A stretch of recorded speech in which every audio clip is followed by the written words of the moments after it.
What is up, folks? How you doing? People, we are here. It's a midweek chat, or midnight, damn.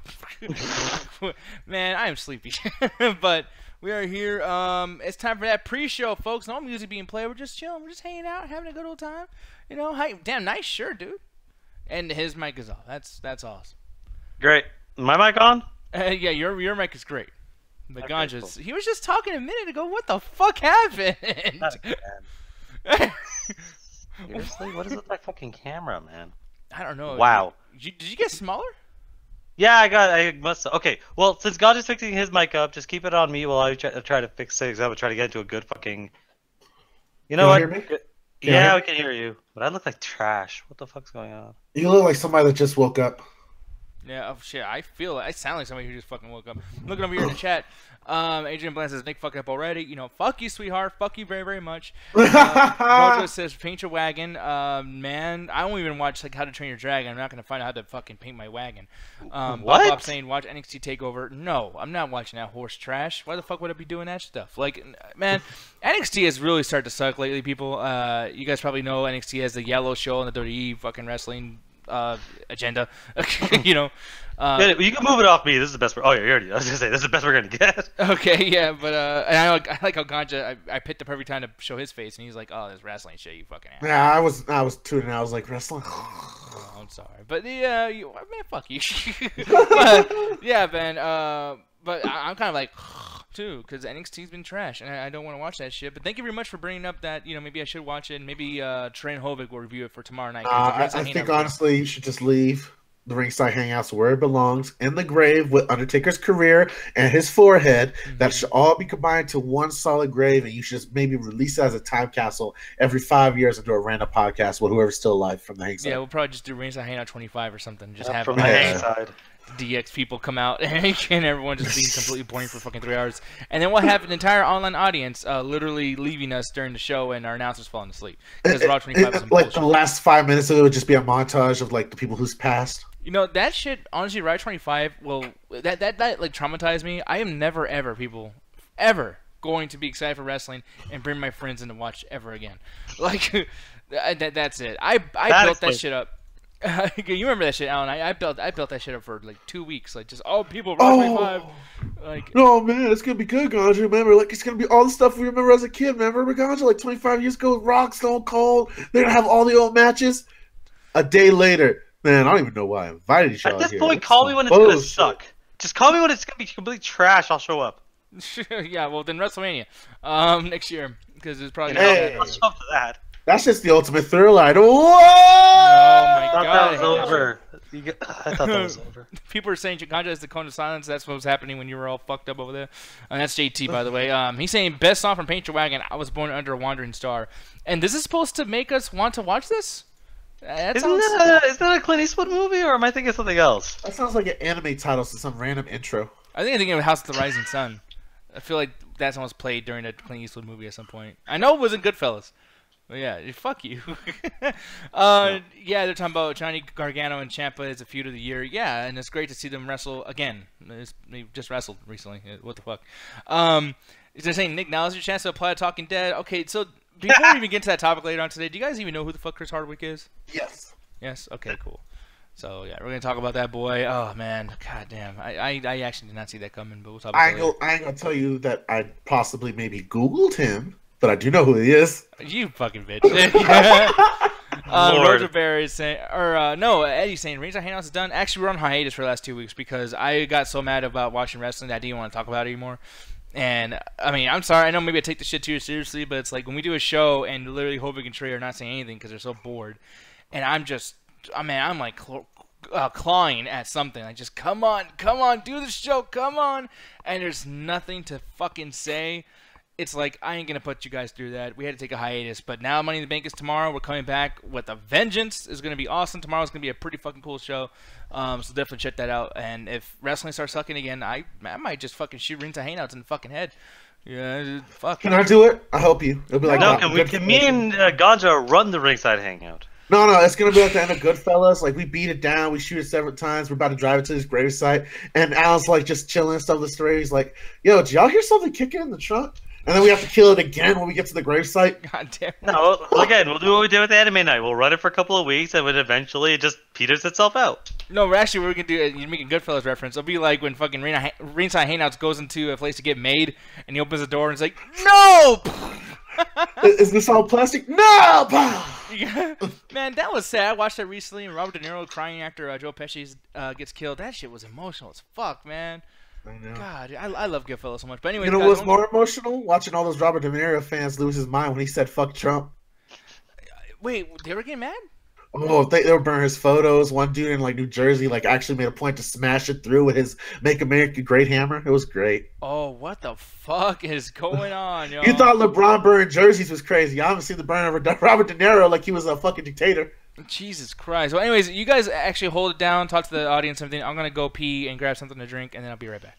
All right, so I'm pretty much thinking we go into a whole little advertisement. What do you think? Talk about our little show that we do every Friday at 7:30 CST time. Perfect time to us, by the way, because we're actually going to try to get it on, especially my co-host is going to be running for the next 2 weeks with my friend Nick Diaz. So let him know.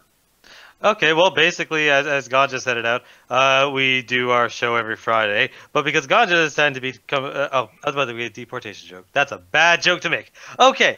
Penelope, no, you can't leave during this. You have to stay here, too. No, that's too racist. I'm gone, bitch. Oh, she's straight going. Okay, fine, leave. Basically, what it is since Ganja's going to London for a couple of weeks, me and Nick are basically going to be... we'll talk about it like as we get closer. So during the midweek, you'll know exactly what we're doing. But we're basically just going to be doing playing probably on the YouTube channel or on the Facebook. Probably do that once. We're just going to be playing stuff. We don't really know what we're going to play yet, but we usually don't know that. It's always a surprise for the people. I'm looking at the chat. Uggs. We need to have actual UGG brand Uggs just to confuse white girls. Man, that would be the best way to do it because we will make so much fucking money. They'll just get it for the logo. It's like, yeah, man, I got the MC brand. That's just so amazing, girlfriend. But I'm looking at the chat right now, and Family XJMM, I forget what his name is and everything else. Do you remember? Is that JT? I think that's JT. That's JT. Okay, he said he took some sativa tincture, and if you don't know what that is basically the upper when it comes to the cannabis or marijuana, if you will. And that man is about to be tripping balls in the next 2 hours. So I'm hoping like our face start melting and you start like really having a good, decent trip, or you just kill everything in your kitchen and pass out. Either way, I support what you're doing 100%. I Alan, don't. Thank you. See, Alan's constantly responsible, dude. He's always worried about the police and the YouTube guidelines. I don't give a fuck. That's why Nick runs the show. But besides that, y'all, we're just talking some bullshit because, you know, it is the pre-show look down. But I'm just hoping you guys give us some questions and answers. I know we got the community question coming up, but if y'all got something that's popped in your mind here, nothing a little too formal, just some casual thoughts you guys have going on. Alan, I went to the Pride Festival today, by the way. Oh, yeah, you could definitely talk a lot about that. Oh, man, this shit. All right. See, the thing is, y'all, I'm like one of those dudes, like Nick knows where I'm coming from. Like I came from like kind of one of those neighborhoods where anything that was perceived as feminine meant you were gay and you were probably sucking a dick. So the thought that like 10 years later, I'm going to Pride Fest and just hanging out with a bunch of drag queens and celebrating with them and getting drunk and partying is amazing to me. But like, I don't know if it was like, cause me and Jet talked about it and I think a lot of it was I had built these stereotypes about Pride in my head. So when I got there, I expected to be way gayer than I thought. But when I actually got there, it was less gay, if that makes sense. Yeah, it's because you're gay. So you think a lot of that stuff is normal. You bitch, fuck you. No, but one thing I like is there's a lot of nudity at these events. What the fuck is it? What you about this Disney Hocus Pocus? What the fuck are you talking about, BBM? BBM, when you figure out grammar so we can understand your question, we'll reread that. But Ryan did straight out. You done with your Pride thing? Because Ryan did ask us a question. Let's see what Ryan got, because I'm just talking Ryan bullshit. did asking our favorite Pixar movie and short. As far as Pixar short, oh, that's not a Pixar short. I always loved the raccoon or squirrel from the Ice Age movies. I love those. For the first couple of them were fine, because that thing is like the explanation for like half of. He created Pangea. He fucking like went to space. That's not Pixar, Alan. I know that's not Pixar, but that's why I said it. I like it. It's cool. Favorite Pixar movie. This is just because I personally love the story of. I love Finding Nemo.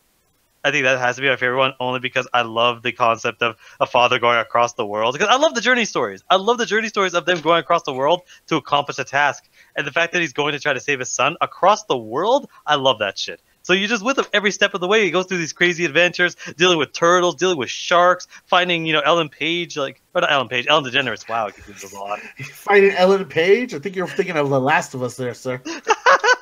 But no, I don't know. It's a kid I watched that. Speaking of which, I don't know what's going on. I don't know if it's because it's Comic-Con month for a lot of places, or this is just because Pride has turned into that. Like, I don't know what's up, but I saw a lot of cosplayers. Like, I saw a lot of people dressed up like fucking Laura Croft, the pink, that one pink guy. I don't know what he's from. I think it's Pagan Man. Yeah, that dude. And then I saw a lot of links. I couldn't take a photo because I couldn't take photos because I didn't know how to approach them. Be like, hey, I think your costume is very flamboyant. Can I take a photo? So to piss off a friend of mine. Yeah, really piss off you. But like, I don't know what it is, but like this whole event was all about cosplaying, and like literally when I was leaving, I saw a dude like coming up as Doctor Strange, like the most flamboyant Doctor Strange ever. He had the cape, Alan, and then he had like almost like nipple covers, but it's all was like in the Marvel red and gold colors. That's fucking weird. It was weird, but it was like you took a minute making that shit. So this is very creative. I saw my second drag show. This shit was amazing though. Like there are some great performers, dude. Like I saw them like get the whole audience involved, and like it's one of those things. Like if you guys got a Pride festival in your neighborhood, go check it out. It's just fun for everybody. Like I saw a lot of families there, a lot of straight people there. Like one of my favorite scenes was it kind of reminded me just hanging out with like Grip Man, and just like there was like a lot of like straight dudes like me hanging out with their gay friends, and the best part was watching the straight dudes lose their shit harder than their gay friends. Like I could picture you, Alan, getting drunk at these events and just dancing in the fucking crowd. And just losing your nothing shit. ever good happens with me dancing. Like nothing. Oh, you'll definitely get a boyfriend or two. I'm not surprised. But honestly, like I had a great time at Pride. I can't wait to check it out tomorrow. And speaking of Pride, how's this gay motherfucker doing? We gay? Yeah, you are gay. Aren't you happy? No, for one, I'm never fucking happy. What the fuck are you talking about? That's like one situation where I can definitely just say like, no, I'm not gay, and it's like it's not like a prejudice. It's that I'm a very very angry individual. But yeah, what are you guys talking about gayness? What happened? Alan say something? Y'all else? just coming out of the closet, so. Honestly, I'm gonna ask the chat if one of us ended up coming out of the closet saying that we were gay. Which one do you think would be out of me, Alan, or Ganja? Or Allie? I have an opinion on this. Nick, 100% Nick. You think Nick, I think it's your anger. You think? Wait, you think I'm gay? See, you've been suppressing your gay feelings for so long. It's resulted in anger. No, I know you're not gay. Like no, fucking, you're killing the fucking bit. But for the joke, if I want to spread that as a rumor, I gotta be like, you know why Nick's gay? You know, he's gay, so that's why he's always angry. He's just mad that he can't come out to his family and his friends, and he's just worried everyone's gonna judge him. God damn it! Thanks for killing the joke by saying we gotta have something I want to confess. That man. Oh, okay. No, the joke's over. I'm angry. I'm angry because I don't know. I fucked up. I said I'm angry because I don't get dick. that was not going to go well. Me fucking at the first word of what I was going to say. I'm looking over here in the chat too. They're saying, Jet's saying Alan because she's the smart one out of everybody in there. VGM saying Nick because of your anger, man. Oh, you motherfucker! VGM said that at the exact same time you did. You guys are gay for each other. Man, I just want so much right now because like. Oh yeah, we're gonna make this bit, but you ain't gay. What about that when I was white? Alan. What the fuck was that? Because I didn't know how far this would go. Wow. His Diaz and Ganja are bi. A little bit. For each just other. To take advantage of Alan's fucking ass or whatever. Like this isn't I was trying to get Nick to do something with me, but he wasn't baiting when I was over at the fridge with my shirt off. Well, yeah, that's the thing though, dude. Is like literally Ganja's the one who came out with his fucking shirt off. Like if anyone, that's Ganja trying to present himself. I'm trying to get you with a nice moon glistening off my nipples, and you just didn't do nothing. It was artistic as fuck. If what's his name, Julian? If Julian was there, he'd be like, dude, it's fucking the lighting, bro. Like Ryan's nipple, man. Pepperoni heaven, son. Like he would have liked that shit. Fucking crazy. Oh man, dude, can you imagine like Julian? Man, I'm not getting into it. I was gonna say something about. Stop. We gotta finish this bit now. No, actually, no. Fuck it. I'm gonna continue with the bit because I'm thinking. Like, imagine Julian like having sex with somebody and like it's like by a window like with lights outside from advertisements and shit. He's like, okay, I would continue fucking you, sweetheart, but no, the light is like on your face. You know, just sit right there. I'm gonna take a picture, okay? Like. No, he's gonna be like, wait, the sound. You're not doing the proper sound. Sound is absolutely. Sound is more important than anything else. What if like Julian just starts critiquing her? You know what I mean? Just you really don't seem like you're into it. Yeah. No, you need to put more emotion into it. Fuck. I need to believe. Julian just starts crying at the end. Thanks for that image, awful. Nick. Yeah. I'm sorry, Adrian. She's like, thanks for the image. Yeah, I think she's actually thanking me. You know, she's probably like, yeah, damn. I'm gonna think about that later on tonight. What was he gonna say? And Julian's looking in the room. He said, "The setting isn't right for the scene, man." It's the story, bro. Fuck. I mean, I don't know No what joke. You didn't I see. believe one of these scenarios happened. I full-heartedly believe one of these situations happened. And then meanwhile, Justin's like, you know, I know this guy who fucked this girl. Oh, speaking of Julia, man, we have not brought this up in like 2 weeks since we talked about this shit. Solo. For everyone that was watching our ARC playthrough, I made a bet with Julian that Solo would not reach $450 million like international box office gross. And if I won, he'd have to pick a movie of my choosing. And if I lost, it would be the same thing. He'd pick a movie that I have to watch. So far, I'm winning. The movie's at like 318, and basically, like, there's no way it's gonna make another $150 million in the next couple of weeks. So it's like I'm pretty sure I'm close to winning that one. Man, yo, god damn it, damn it. Like, I wish like you the fucking domestic. I was talking about international. Look at the international. Wait, where the fuck's international at? I go to Wikipedia. That's just the international. I'm gonna let you know right out. The way you got angry, you scared the fuck out of me, and I was like, not the stream. No, but I was thinking of worldwide though. Like worldwide is international, right? Oh yeah. Does it say worldwide on there? I only saw domestic. No, that's why I highlighted it. Yeah. Like, Oh, my bad. right Right, here, yeah.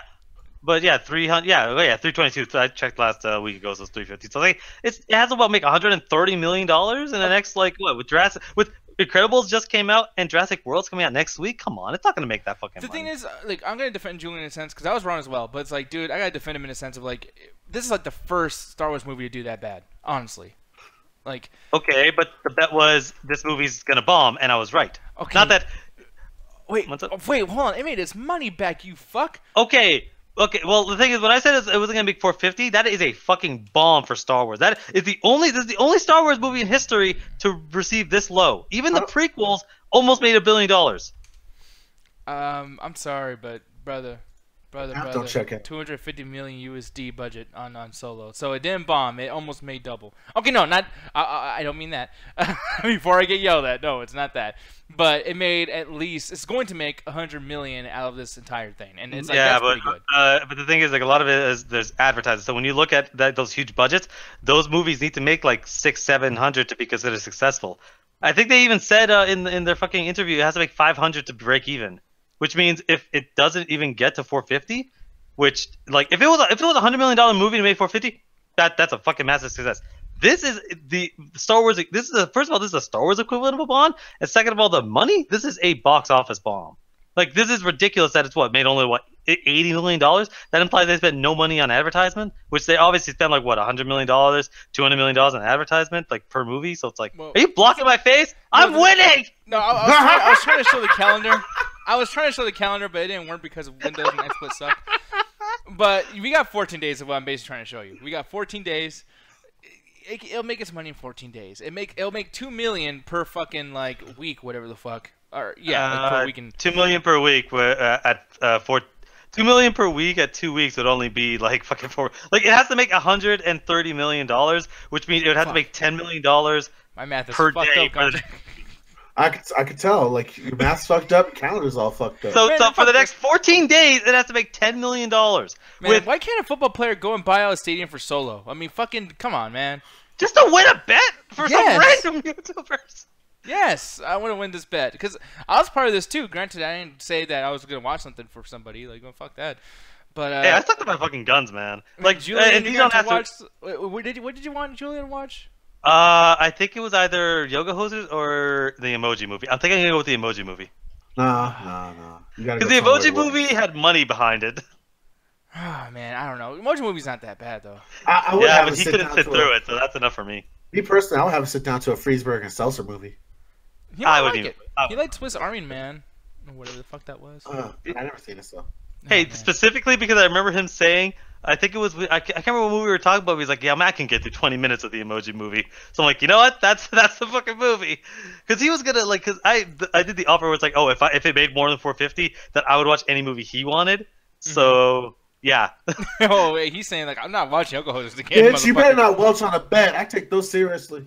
Yeah, don't go back on a bet, man. Straight up, just for his own personal thing, it's gonna be Emoji Movie because I think it'd be much funnier. Yeah, and you have to come on and review it too, Julian. As soon as you finish Emoji Movie, like, yeah, we got to review that shit. It's like we do with fucking Rojo Bear and Rent. Yeah, exactly. Oh, man, Rojo, you don't tell us to watch any more fucking things, god damn it. Like, I might watch one more. What thing do you want me to watch? Was it Beautiful, fuck. No, it's movie 43. Ooh, no, I think he was bringing up another musical. Movie 43, I'm sorry, I'm not watching that shit. Fuck that. It's short as hell. It's only like an hour and a half as opposed to a 2-hour. Still bad. Still fucking bad. But anyways, people, we're going to go ahead and end up this fucking pre-show because I think we've, cooked up enough bullshit over here and messing around and whatnot. It's time to actually do our shit. So, Mr. Ganja Guru, y'all ready to start this shit, man? I'm ready, babe. Attack the chat. Oh, there it is, son. And ouch. People, it is that time for midnight chat attack. I am going to go ahead and move this one to my boy, Mr. Ganja Guru, over there dancing in the storm, most likely. Yeah, there he is. Oh, that is some terrible Hawaiian. That's just, I don't know what the fuck. That's bad. People, Alan is confused as much as I am, as much as all you guys are. But it's a midnight chat attack, and man, got some shit to talk about tonight, man.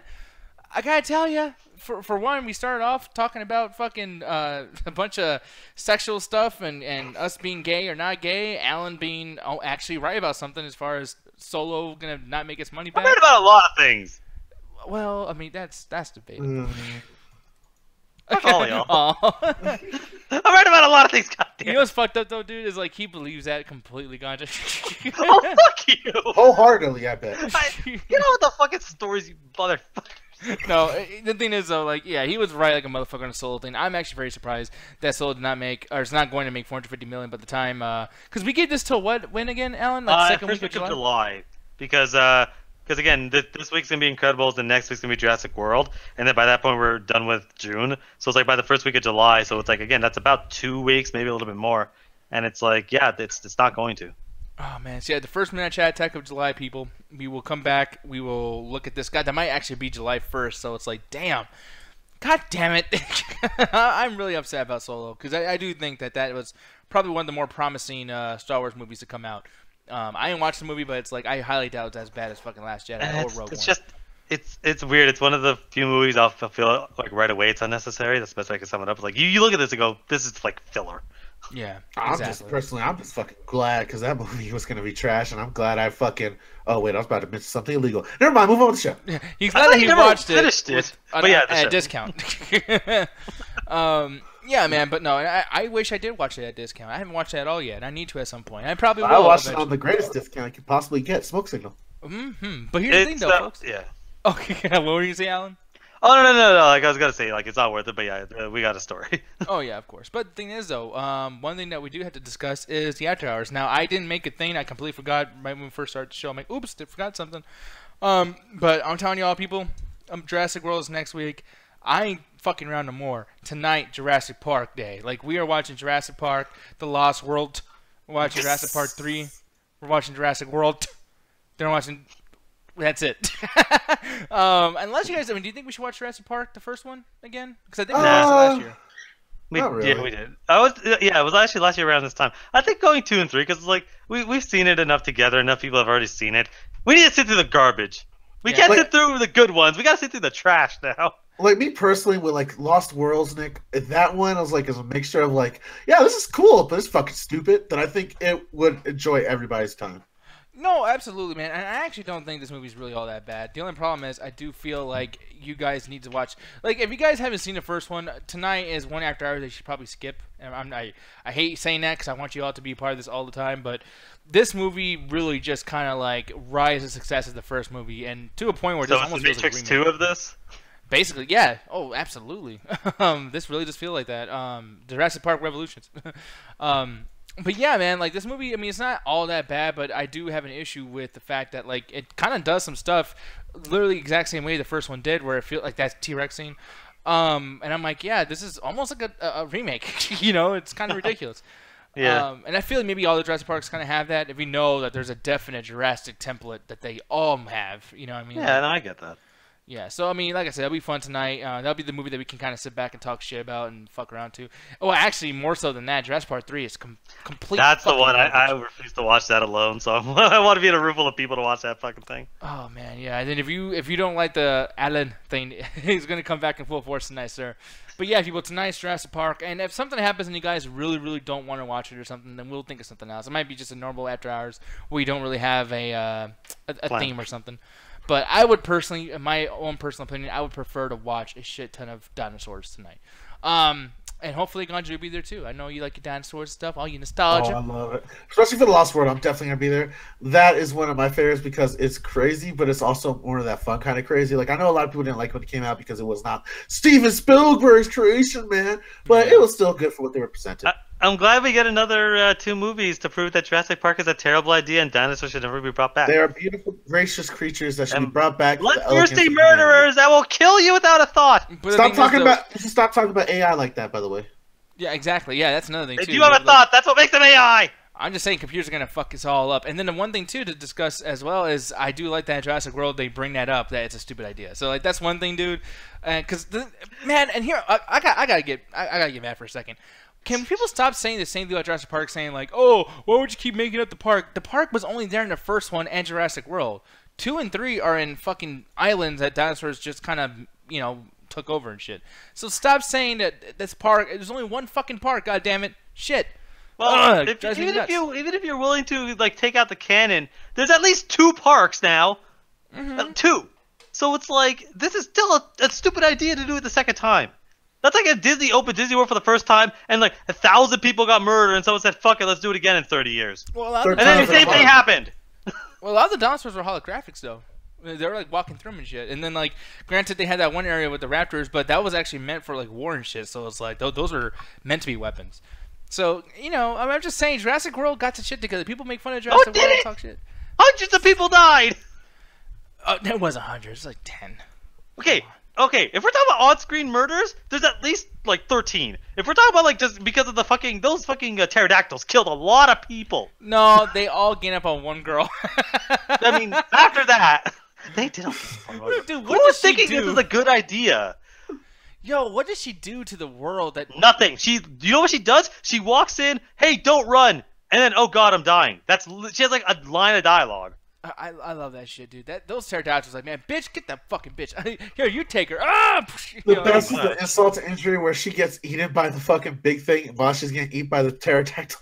Yeah, dude, that shit was amazing. I love that. Man, Jurassic World, I love that movie very much, people. I'm sorry, but it's one of those things. But the thing is, what I also love too is when you guys join us. Sometimes, goddamn it, because sometimes you guys piss me the fuck off. But the thing is, though, is tonight we do Flex and Chill, and we're gonna be talking about, and this is something we're gonna base most of our Flex and Chills on, where we're always going to do a Flex and Chill based off the after hours of the last week. So when we do that. Some of you guys were there, and I would like to get you guys to come onto the show and express your opinions on whatever the after hours was last week. So, Ganja Guru, why don't you tell the folks about the rules that you're going to follow if you do manage to come inside the call and hang out with us? Well, I do it every other week, and I've been doing it for the last 2.5 years, Nick. We're getting old, motherfucker. We're going to be aging on this program. You're going to get gray hairs, and Alan, that beard is going to get to the size of a wizard. But, guys, I always make sure to let you know about the rules when it comes to that. Rule number 1, newcomers join the call first. We're all about those new, fresh smelling faces people are seeing for the first time or hopping on it we haven't seen in a while. I see you, Tay. I see you, Chris. I hope you like a Chicago, baby. Let us know if you want to get into the call through either PM, DM, or kind of way you can get contact with us. I do receive smoke signals. Rule number 2, do not talk over each other. That's my favorite T-Rex sound. Or make some... like Chewbacca. Or just shut the fuck up, both of y'all. Y'all talking over each other. It's ruin audio quality for later viewing. Rule number 3, please no nudity, folks. This is a staple of squeaky clean internet, and we are squeaky clean boys in this call. So make sure to keep the junk inside the trunk and your genitals inside your panels. Fuck it. Rule number 4, do not give anyone else the link. We have a planned show, believe it or not, that includes certain topics, conversations, and discussions. So you have not the link, you're gone, so is the dumbass that clicked it. Rule number 5, read the rules, and Alan boy. Don't be a dick, motherfuckers. Don't be a dick, motherfuckers. Yes. Oh, I love that shit. You just need another person to say it too. Just 2 people saying it. Maybe next time Ganja can say it too. Just all 3 of us. Don't be a dick, motherfucker. I found my catchphrase. Keep your genitals in your pentacles. That makes no sense, baby.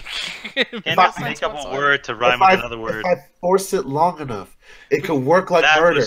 It makes no sense, but you know what else doesn't make no fucking sense? Steve Trevor being alive in fucking Wonder Woman 2. We've seen stupider. No, we haven't. This is some dumb shit. And now I'm telling y'all, fuck every single person who argued with me over, well, Chris Pine's character is actually pretty cool, and it makes sense why, you know, like, him and fucking Wonder Woman are connected all throughout the movie, and, oh man, it's so great, that movie, even though it ends with her fucking defeating the villain over love, she hits him with love. What the fuck? Let it go.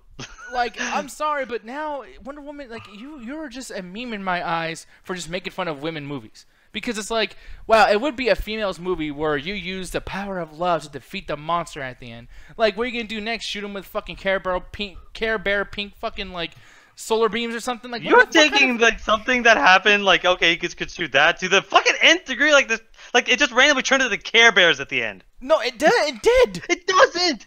The bitch has she realizes that humans can be as heroic as she is, and then fights the fucking villain. She doesn't just sit there and put a heart on her chest and then go fight the fucking villain. She might as well. Her chest there's piece no might as well. She has a shield with the stupid fucking Wonder Woman logo, which, by the way, too, I like how it's all, like, way back in the day, you know, during La Mascara, they named an island after fucking makeup. That mascara, first of all. I don't give a fuck. Like, you know. So just make things up to make my point work. I hate this fucking movie, man. And when I was watching the movie with you and Allie and everyone's like, oh, look it. And I like how anytime someone talks about Wonder Woman in a good sense, they can't help but mention that's a female movie. It's almost like with Black Panther, where it's like you had to bring up it's Black Panther. Hey, I could talk about Wonder Woman easily without it just saying, oh, it's a great female empowerment. Well, that's because you hate women. What? No, but like, okay. How? No, honestly, dude, like, if you did that, just take the woman part away, this movie is just like so many other really, really bad comic movies that I know you hate.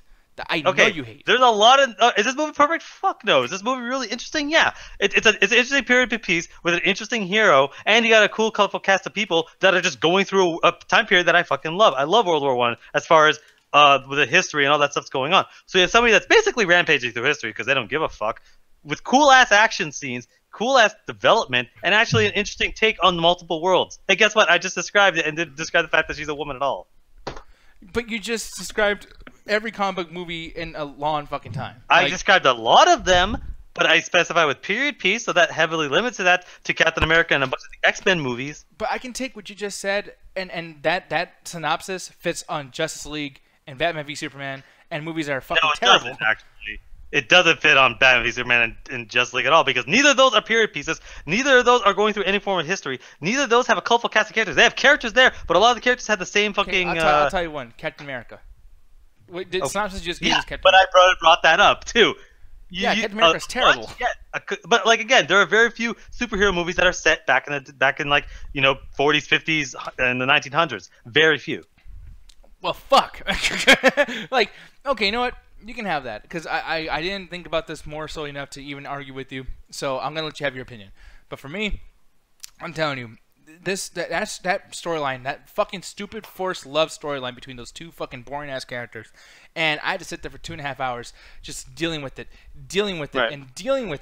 and then I was like, you know what? They killed him. I got a boner. Kill that motherfucker. And I'm kind of upset they didn't kill Wonder Woman, but whatever. They killed him. Now he's back? What the fuck? You know what, Nick? You know what? I got one thing to say to that. I fucking agree with you. Oh, thank God. Because as much as we argue about character deaths every day, the only thing that bothers me more than killing character off is then bringing him back. Thanks for ruining the emotional climax of the last fucking movie. Like, there's gonna be some reason, because again, since we're dealing with Greek gods and shit, I'm sure somebody went to Hades and just picked them up. I'm sure there's an explanation in fucking universe that works. Yo, man, your lift years, bro. Come on. All right, thanks. Pretty much. I think JT said earlier in the chat they got the Dragon Balls between this and the last movie and just wished them back to life. Like, there's gonna be some reason that fits within the universe, but it still ruins the fucking emotional climax of the last movie. Yeah, I mean, and like I said, man, but the thing that's frustrating to me is, like, when he comes back, he has no powers. He has really nothing to do with anything other than the love shit. And it's like, this movie is a comic book movie about the end of the world, about these big-ass villains, about her whole people at fucking La Makeup Land dying, and all this crazy shit. And it's like, really, you're gonna bring this dude back to bring back this love story so she can have this really fucking cringy ass like, I love you too, I love you, no, I love you too. Of course, man. It's the power of love that conquers all. Don't you get that? They taught us that in what was that movie about your boy Christopher Nolan, Alan? Man, stop bringing up Interstellar. I know the ending sucked, but still, that movie was fine. God. Man, you don't know how mad I was. You have no idea how mad I was in the theater when it's like, yo, man, you've been nailing the science. The power of love. Oh, God, don't do this. Don't do this to me. Wait, I'm looking here. I know this might be a joke, but it's like comic movies are so fucking stupid that this might be true. JT says Steve Trevor was brought back by Superboy Prime's retcon punch. What the fuck is that a thing? Okay, man. Okay, if you're seriously gonna talk about retconning in a comic book, we'll be here all goddamn night. That could mean like 50 fucking things. I don't know how to explain specifically that, but there's a lot of stuff. Because again, Steve Trevor was a Wonder Woman's love interest in the comics for a very long time. And the thing about comics is they like to just do the whole thing of, hey, they're dead, they're not type of thing. So it's like saying that, it's like that doesn't really mean much because so much of this stuff happens in the comics because they've been running for 70 years that it's like that can mean a bunch of things. I just want to know if we're gonna get a scene where fucking Gal Gadot as Wonder Woman's just swimming through an ocean trying to grab Steve Trevor's soul like out of the fucking Hercules animation movie. Man, that would be fucking great. And then she runs into fucking Aquaman down there and is like, "Hey, I'm the water guy. Let me do the most boring shit ever." No. Aquaman. You know what they're gonna do? They're gonna do some like bullshit ass Marvel standard because we all know DC likes to copy Marvel without getting any questions right. It's like that person that copies off of Alan's test to get a C. But like the thing is, it's gonna be like the end of the movie. We have the probably love interest, the kiss that saves all throughout time, or they're gonna kill him off again because fuck you. They have to. The last credit scene is gonna be just Aquaman looking into the ocean front. That's it. No, they have to because he's not around, and it's like he's in the 80s. This entire thing's a mess from the get-go. Yeah, like why is she in the 80s? Why are we in the 80s, man? It's like she says she was away for 100 years, which makes sense around the time when Batman v Superman starts and she shows up. So it's like the only thing I can think of is that it makes no sense. So at this point, I can't sit there and prejudge all this bullshit. It's like I still have to see a trailer. I still have to see the movie. So it's like maybe they'll find a way to explain this, but with the DC universe being such a mess, that like this could just be like they're just gonna retcon Batman v Superman at this point. Yeah. Like, and here's the thing: people are saying in the chat too, which I know this. It might be that he's a ghost figure or something, but he's not interested. They're gonna pull Amazing Spider-Man 2 and just have him have fucking Dennis Leary just randomly in the background. Well, the other thing too, and I remember somebody else doing this, and in the original copy they took it out because this director actually knows what the fuck he's doing, knows when something's interesting and not interesting. But in Terminator 2, Sarah Connor, they had Kyle Reese come back in a dream sequence, and she's like, "Oh, I love you," and she's like kind of like moaning almost, like she's grabbing on him and she's like crying. Well, the only time they met was running away from Terminator, then having sex. Yeah, but I mean, plus those two are humans. So I was like, yeah, it's not Terminator shit. But at the same time, it's like she's hugging on him, loving him, and the whole thing. And James Cameron literally like takes that shit out of the original movie. Like, I mean, it's in the DVDs and Blu-rays and shit because it's a deleted scene they want to add back in. But like, yeah, it's silly. And then BBM saying a clone's worse. Clone is way worse. Terrible. I love what fucking Patrick said, man. Why is Diana there in the drug war? Yeah, no. I love the idea that Wonder Woman's fighting the drug war. Hello, Wonder Woman. Why are you fucking with my cocaine? I mean, to be fair, the fucking shield worked in the World War I. I don't see no reason it can't work here. They better have a Scarface parody moment where some random Cuban shoots a fucking rocket launcher at her. I know someone has like one of those like. Fuck it, let's go RoboCop on this. Fuck it. I know someone's like, no fucking kids, no fucking woman, except for Wonder Woman. Like, they have a situation where they have to fucking like, we gotta kill this bitch. No women, no children. It's like, this is Wonder Woman. No women, no children. Yeah, like, this shit's gonna be bad, y'all. I'm sorry. Fucking, at the very end of the movie, Wonder Woman's gonna be in Tony Montana's room, like, you wanna fuck me, Tony? Fuck me, fuck me, fuck me. And then he opens fire on him, and the bullets bounce off. Yeah, exactly. And then she holds a shield, and then just bounce off and hits Tony. That's fucking stupid. You have a scene where fucking Bruce Wayne's dad doing an 8-ball? Yeah. Yo. Flashpoint Batman. No, he's kidding. But if this is 84, we could either see young Batman or we could see fucking we could see Bruce Wayne's dad. Wow, we didn't get enough of that from fucking Gotham. Can't wait. He's just looking at the background. Fucking Bruce Dad's is just freebasing. Yeah. He's like, what? He's a billionaire. I don't think he's gonna be shooting up in an alley. He's all like, I'm Batman. Yeah, man. That's God, dude. I see the bats too, son. I'm so fucking irritated with this shit. But moving on to something more irritated about. Something more irritating. I'm so sick of people I like getting in trouble for sexual shit. Another one. Yeah, but that means what? That means the Talking Dead can't spoil the show anymore. No shit. Well, no. The IGN or not IGN. AMC would love to just go on IGN and comicbook.com and spoil shit for themselves. So that's gonna happen no matter what. But Chris Hardwick apparently, on top of like maybe losing the Walking Dead show and whatever the fuck else he does after the. Does he do like an Into the Badlands show yet or no? I don't know. I really don't watch any of that shit, so I'm I guess the worst person to ask about what happens after the Talking Dead. I think he does stand-up. Isn't he one of like? He's also like an up-and-coming stand-up artist as well. Oh yeah, well not even up and coming. I think he's done this for quite a bit. I mean, and he so just launched his new podcast. Instead of being a nerdist, he did the thing called Idiot or ID Tenty. What's it called? I don't know. I'm okay with calling it the Idiots. Yeah, no, it's literally called that. Like I'm not even joking. Like it's great called time to start a podcast. Hey, my girlfriend accused me of hitting her. Steam. Exactly. But no, man. Like, and God, he looks so depressed right here too. Like, oh, I'm gonna get in trouble one day. But yeah, so someone told me to take a seat. I took a seat. I'm in trouble, aren't I? His face is like, did you hit your girlfriend, huh? Yeah, he actually looks like he's been told to sit down, and he's like one of those predators and shit. Yeah, that's the joke I was going. Why? Someone told me to take a seat, so I took a seat. I mean, I don't know why I'm in trouble for. I was just saying hi. Those are my cookies for me. Yeah. I was trying to help her with homework. That's why I drove clear across 2 fucking states. No. After finding her in a homework chat room. No, I came here to warn her about people online. I can't. Did people use that fucking excuse? Yes, they have. God One time, damn. we learned that shit in law class. It's the most random tangent in the world. We were learning in law class, and my teacher's like, there's one episode where the guy said he was just trying to make sure no one was breaking into her house. So he was checking the perimeter or some shit. Wow. Oh, God, the excuses, man. That shit's hilarious. So, like, what did he think in his head that was gonna happen? Like, oh, you're just trying to like be a hero. Man, exactly. Here's $50 million for being such a great guy. We're gonna leave now. Or he is not being arrested. Yeah, and you know what? You can stay here and keep defending her. And if I hear something that sounds like you fucking a young lady, I'm gonna assume that it's you saving her fucking life. Fucking stupid. Dumbest segues we've ever gone on, honestly. No. And here's the thing, dude. I tried to read up about this shit.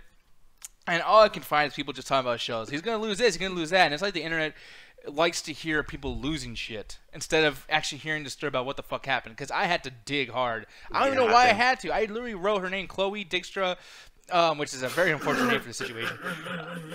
Don't laugh! Wait, is it not Dykstra? It probably is, but Gotcha needs to be an adult for once. I thought you said dick struck. No, not Dick Struck. Jesus Christ, you two! Holy shit! Yeah, he's laughing. I'm just laughing because he's laughing. I was gonna make a terrible joke. Fuck it, no, keep going. I'm gonna say Dykstra because I'm just afraid. I don't want I to say think that's worse. I think that's worse. Oh my God, Dyke! Oh no! No, you know what the funny thing is? I went to look it up to see whether or not it's pronounced, and when I read it as Dykstra. I'm like, wait, I can't say a word. He'll just move on. Hold on, y'all. I gotta look this up.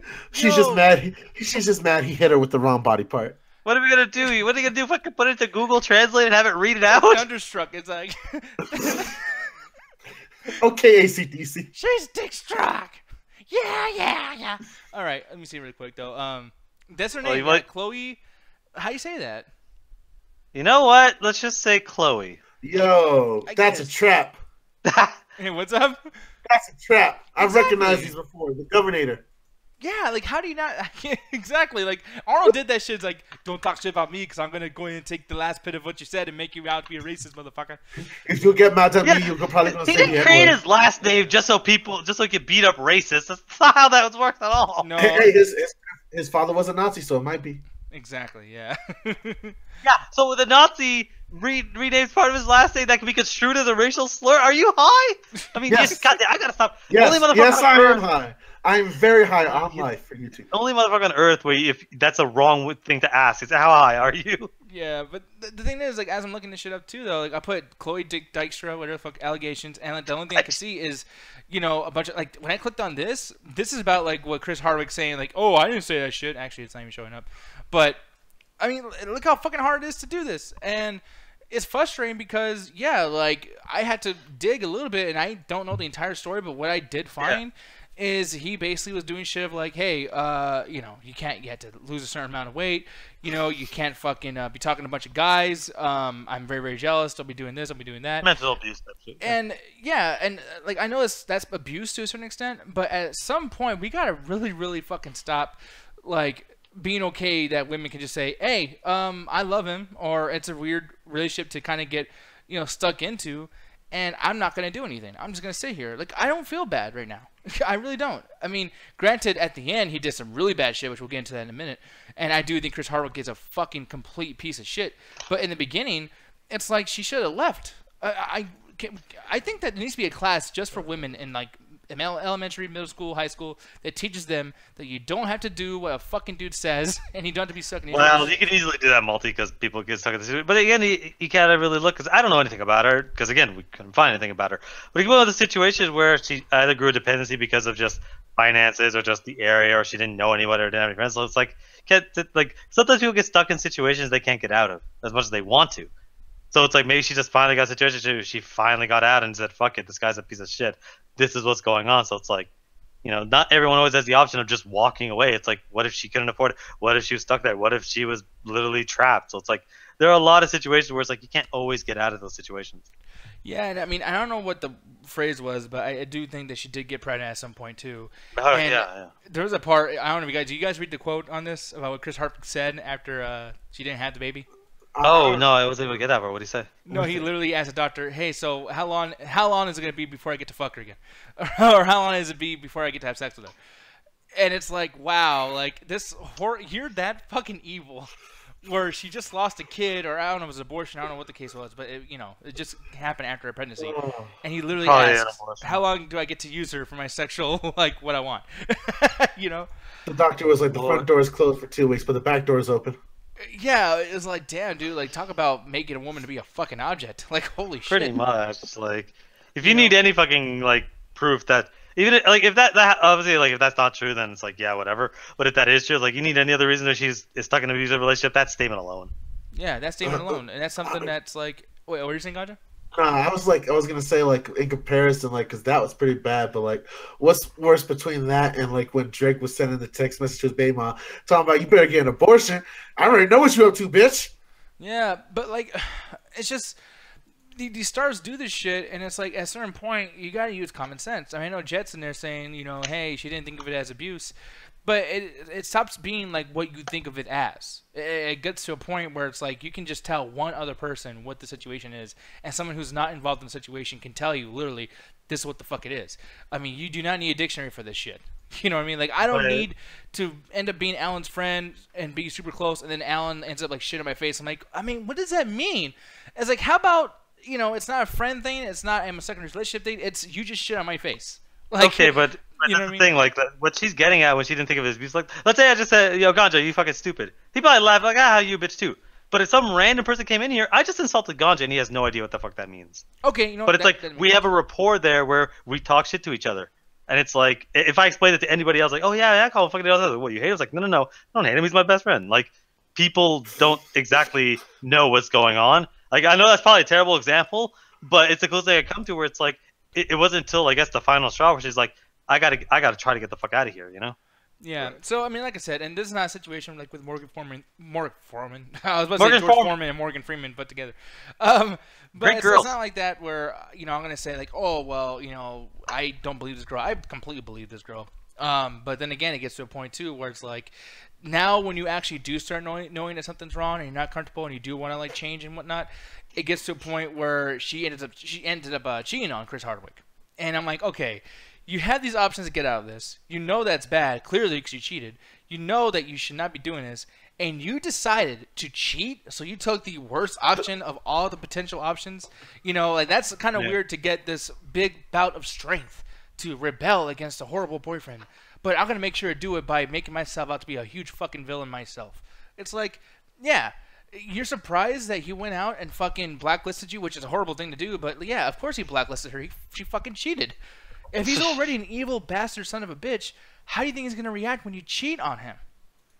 It's like that solved nothing. Obviously. Yeah, it solves nothing. Like it's just saying in the chat that when he tried to leave, she ruined her life. It's like, yeah, but it's like you got to take their thing. It's like at least have some like leaving is obviously hard, but it's like it's one of those things where it's like I never condone cheating. I just think that I don't understand that if you're not happy in a relationship, find a way to leave, man. Cheating just doesn't help. All it does is you get off. Like you like I don't know, man. Well, that too. That's like one of the major reasons for doing it as well. But You know? like things like, all right, I get where y'all coming from because we're men's and we see it from a different perspective. But like for example, let's like. From what he's, because Nick, if you want to check out her article, I think it was Kirk Lazar said that she's on Medium.com. Her article that she wrote up, but I was checking out. It seemed like he was very controlling, and one of the things is when women they are like 100% controlled, they tend to cheat on their significant other because the only thing they really have control over in their own sense is their sexual freedom. And that's one thing they could kind of reclaim in the sense that, like, oh, he may have control of this. I can't leave the house because I'll be homeless. I can't do this because I might lose my credit cards and all that stuff. But the one thing he can't take from me is my pussy. And a lot of women use that as a tool, as well as some guys. I know some guys that cheated on their girlfriend. Hell, I got cheated on once, and I literally got back with the girl in order to cheat on her to get back with her. Yeah, it's fucked up, but that was some people's way of getting back to people without having to do either violence or being mentally or verbally abusive. Mm-hmm. Yeah, and by the way, too, I'm looking over here, and thank you for saying that, Ganja, about the Medium article, because I looked all over the place, couldn't find the shit. Oh, no, thank Kirk Lazarus. He hooked it up. Yeah, Kirk Lazarus. Yeah, you get the shit, bro. But, like, yeah, there's a lot of stuff on here where, and I gotta sneeze, so I'm gonna mute myself really quick. Come out. Shit, god damn it, I fucking hate my nose. I planned everything and it still happened when I was still unmuted. But he's in love with the coke. No, but like, you know, as I'm reading that, I just showed up on screen and everything for everybody. But like, yeah, I mean, he was doing shit where he literally like would tell her, hey, if you're sick or if you're on a new diet that's making you feel fucked up, like you need to succumb to my sexual, like, you know, if you don't do this, then, you know, I'm threatening you that this is gonna be it, you know, you're not gonna be able to be with me. And it's like, wow, she's been so unhappy, not able to talk to people, losing friends, that she even admitted in this article that she was sad about. But yet, you know, well, I guess I'll still fucking do this thing where, you know, I won't talk to people, I'll succumb to his sexual threats and shit like that, just to make him happy, even though I'm fully aware that I am upset. I'm not fucking happy in this relationship right now. To the point where she had curfews and shit like that, too. Whoa, curfews? Yeah. I mean, like he's her fucking dad or something. Like it was fucking ridiculous. Again, maybe your only other option was, well, I stick with this shit or homeless. Yeah, man. And then, you know, and here's the thing, I gotta talk shit about Chris Hardwick too. You know, this whole fucking thing of, and this is, I'm sorry, I ain't talking shit, but it's like, this is one of those like white people things where, you know a buddy and you know, you have this power and what the fuck you are, they get to do whatever the fuck you want. I'm surprised that he was able to call other people. It says he made calls to several companies that she received regular work from to get her fired by threatening to never work with them. And he succeeded. She was blacklisted, and with the sense of a woman who'd gained her trust and her heart over the past few years, apparently he steamrolled her career. I was trying to say it in the sense of like, I'm not trying to like say it word for word what it is, but yeah, like as I'm reading that and shit, I'm just thinking like, wow, he used other women to fucking get under her skin and defeat her in a sense and blacklist her from doing any kind of work or media. Right. And it's like, yeah, that means that there's a lot more people that are willing to fucking be part of this too, and we're villainous as well. Yeah, she's not naming those people. You know, she's still politicizing right now. Or not politicizing, but she's still making these political moves as well of not bringing up certain people. She should have said his fucking name. You know, and in this article, she says nothing about, you know, the name Chris Hardwick. The only thing I would say about her saying the names of people that weren't helping her out or actively helped him in the sense of blacklisting her is that could go under slander, and Hollywood loves them some slander lawsuits. Sometimes they're the easiest to win if you don't have a good enough lawyer to fight the one they hire. Or maybe she doesn't know them. I mean, it's like, yeah, he called them a bunch of higher-ups. Would she know the higher-ups? Yeah, we called Brando number 45 in a business suit at one point. Like, oh, well, usually how it is like, for example, like Hardwick, let's be honest, he's not a B or A celebrity. He has contact with studio heads or anybody of management. It's probably something that where he knows a lot of people in lower or mid-management that can get her like small to like mid job employments, like the background character AC that gets hired for her stag insurance. But the thing is, like, those people have a lot more to lose and less to gain by standing up to a celebrity of Chris Hardwick's point, because everyone knows him as the AMC talking dead guy, and that when you're like a C-lister, that's everything, because that means you have a chance of going higher up within the career ladder. Whereas because she's probably like a background character or maybe a model or something like that, sure, it's easier to attack their careers because they're so lower on the bottom strung than somebody else who, like, for example, go to a head of a studio or a union leader and actually get help for this shit. Yeah, because it's just one of those things too, where it's like, yeah, if he was trying to blacklist somebody, and he was saying, I'm not gonna work with you guys anymore. It's like, is he that big of a star where you're like, oh, okay, I better succumb to where the fuck he's telling me to? It's like, no, I really do feel like he was never that big to even warrant something like that. So I put a lot of blame on these companies too that agree with him. It's like, you people are pieces of shit as much as Chris Hardwick is a piece of shit too.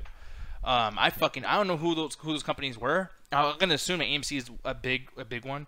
Probably. And I don't know what Chloe Dykstra did with AMC, but I know for sure that, like, yeah, AMC has to be one of them, because I can't imagine him getting all this Talking Dead stuff. And, you know, after Breaking Bad, he had his show after the Breaking Bad too. Oh, yeah. Okay. You know, so I don't know, man. And it feels like the last few years, Chris Hardwick has been getting bigger and bigger and bigger because these companies wanting to work with him and do things for him, etc. And I think that they're all to blame too. These people knew, man. I really do think that this is not something that people did not know about. But yeah, it's frustrating. I'm not a person who's gonna fucking support this dude anymore. I support him a lot. I love the Nerdist. I love all this stuff, but I'm not gonna do it anymore. But does this ruin it for you guys? Like, I mean, I know you guys probably don't give a fuck about Chris Hardwick to that extent, but let's just say you did. I mean, even though it's just an allegation, does this kind of change things for you? Like, let's just say this was somebody you did give a fuck about. Probably it would to this degree, because like when the things that with Sylvester Stallone, there was so much like other stuff going on, and there's so much, like, you know, things going back and forth and stuff unconfirmed, that it's like, yeah, I didn't change it. But then it's like with this, it's like, if I heard this about Steven Sylvester, I'd probably be like, yeah, it's gonna make, like, it won't change the past stuff, because you can't change the past stuff, you still enjoy it, but it would make any future endeavors like, I don't really want to see this anymore. It's like Mel Gibson for me, because like Mel Gibson, I really don't want to see any of his recent movies, but I'll still watch The Patriot or fucking Braveheart if I got free time and I'm just ready to kill some minutes, laugh my ass off some historical bullshit and shenanigans. But like, honestly, like, I have no reason to go support his other stuff. Meanwhile, I hear he's actually pretty doing a good job, but like, people don't forget, bro. Yeah. But yeah, I mean, like I said, there's not really a whole lot else to say about this, but it's just one of the situations where, yeah, I hope he doesn't come back with The Talking Dead. I love The Talking Dead. I love anything Walking Dead based, you know, whatever, but I hope it doesn't come back. His new show, AMC, you know, and here's the thing too, AMC is like, okay, now we're going to start changing shit. They already put a pause on his fucking, his Talking to Chris Hardwick show, but then the thing is, they already had all these guys already being part of it, like Donald Glover, Childish Gambino, somebody from, Chris Pratt from Jurassic World. I don't know what they're gonna do with those interviews. You know what I mean? Do you think that maybe there's something that's gonna affect them because they're friends with them or something? Or what were you saying, Alan? Because you they'll blur them out. They'll keep it there in post, but they'll go back and post and blur them out.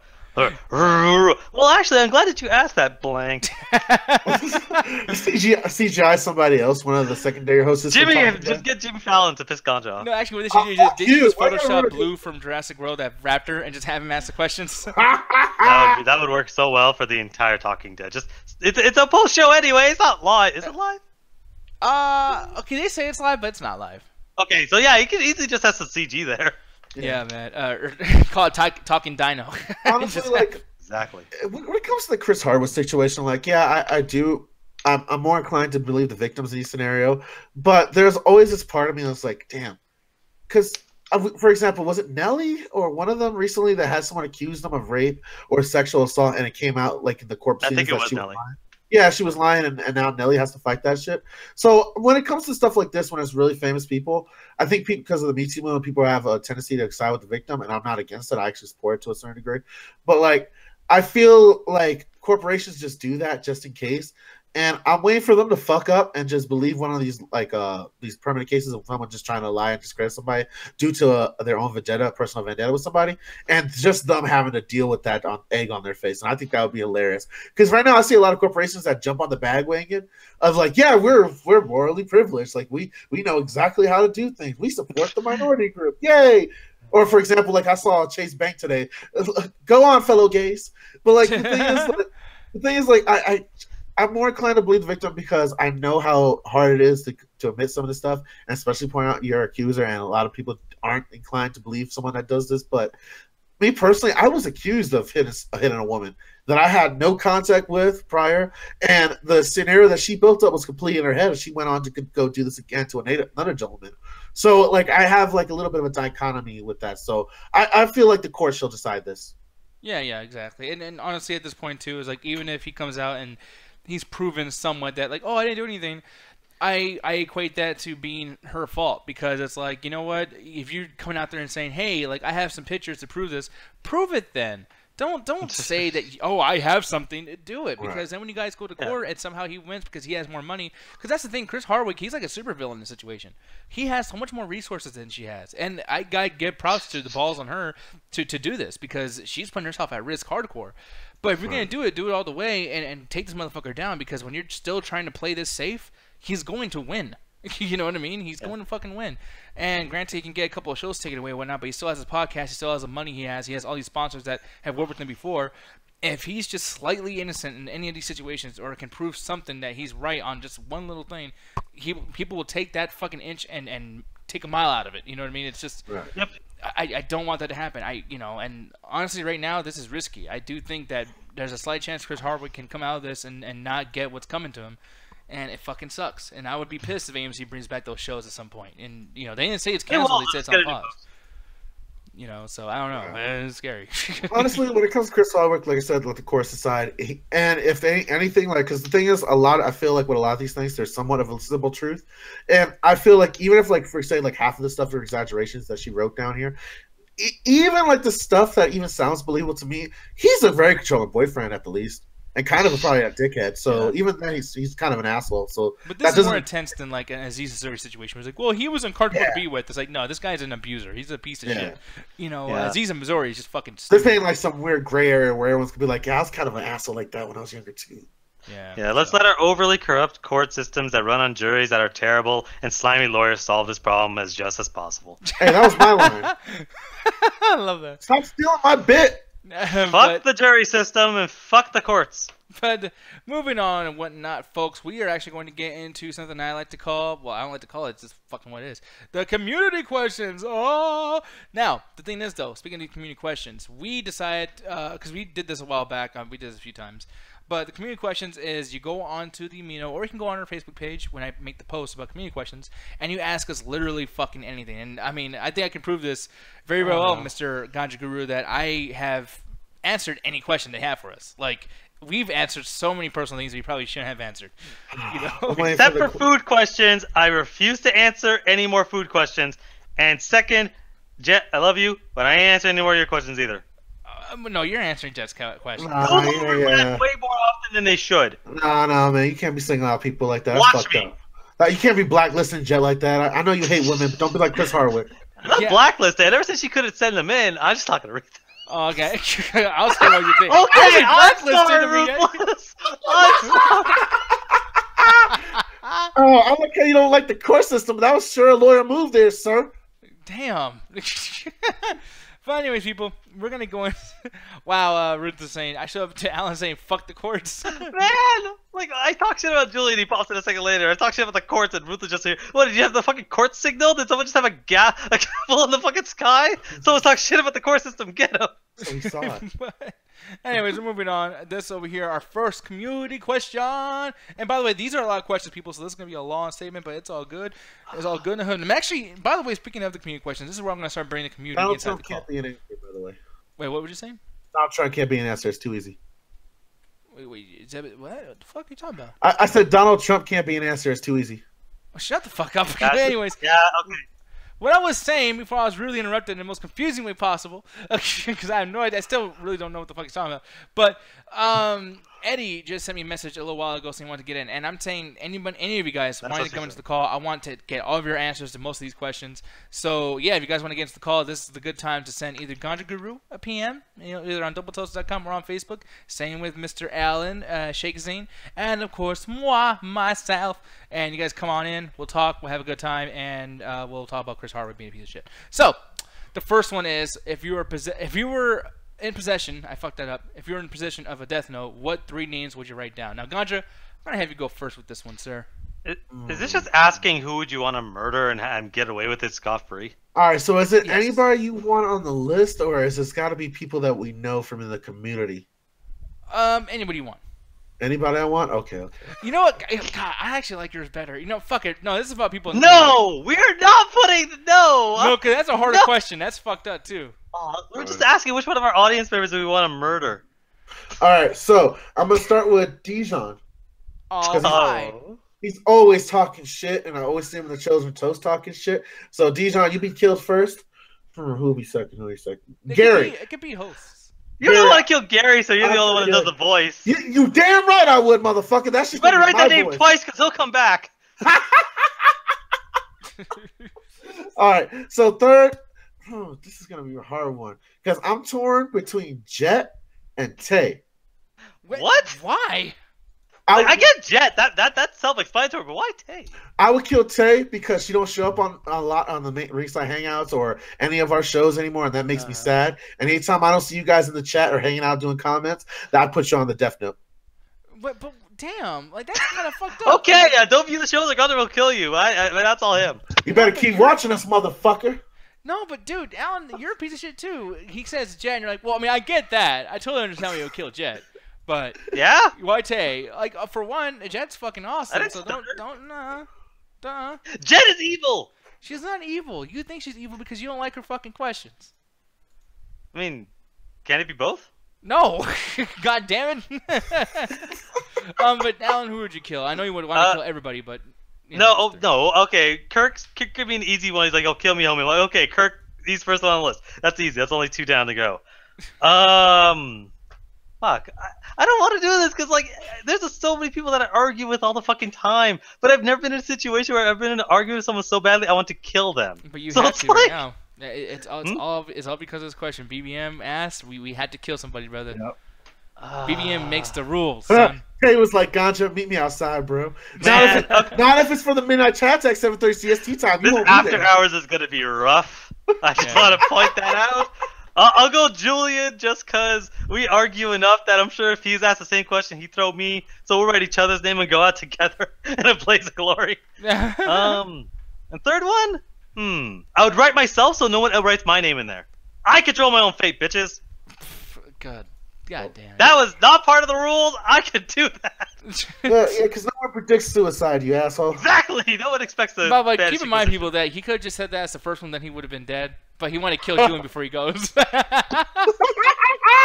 damn right. That shit's awesome. Jesus. You better go now. We fucking threw ourselves under the bus. There's plenty of room I down would kill here. first off Gertz. Patrick Gertz can go fucking die. His last Mr. words were Picking Thor. fucking Thor. We'll watch Thor at his funeral. Yeah, no, fuck that. I hate Gertz and his Thor bullshit, and I don't like his taste in fucking video games. He was on a video game show, yeah, he loves Sonic. Like, people, what the fuck? Yo, you have a host on the ringside hangouts. So Video like, game show and you played Sonic. How are you better? Yeah, it's terrible. I fucking hate Sonic, and I hate Sonic Mania. It's terrible. But yeah, definitely Patrick Gertz. Secondly, has to be somebody in this community. I would say Jenny. Jenny I would kill because she's always telling me that I suck, and she has really bad taste in a lot of things. She's kind of an asshole a lot, but then when I'm asked to her, she reacts like, "Oh, you're being a jerk to me." So yeah, Jenny, no, fuck you. And also, speaking of Jenny, she asked a question tonight too, so we'll get to her a little bit more later on. But another thing is, I don't know what the fuck. All right, to forgive her, to hope she forgets after killing her by answering a question. Well, no, I have a lot of shit I can say. And then like another thing too. For one, her fucking what the fuck was I gonna say? Damn Something it. about Power Rangers. Oh, no, I can't hear what the fuck she's saying. We yeah, the we say Jennies. people got the Jennies now because when she's talking, she's in the fucking underground Mario water level, whatever the fuck, like, brr, brr, like the whole fucking time. Like, Yep. yeah. And she likes Power Rangers. God damn, girl, Jenny, what the fuck, girl? Come on. Yeah, So she's second. Even though you gotta ground. Why do you like Power Rangers? It's so dumb. I know, and then she talks shit about Transformers. Like that's the most backhanded ass or backward ass fucking opinion in the world. Transformers is better than Transformers. I say I hate Cheerios, but I love me Honey Nut Cheerios. Like what the Those fuck? are different things, though. They're basically the same thing, man. Come on. Different flavors. That's like saying, "Yo, man, I hate Lay's." You're regular, arguing, but no, and then you're the third one I'll kill, motherfucker, just for this argument. No, See, No. that's why I take myself out first. No one else can do it. no. Fuck that, Nick. That was nice. That was a different comparison, you motherfucker. Wait, what happened? Yeah, that's like, the difference between fucking Rice Krispies and Choco Crisp, man. What?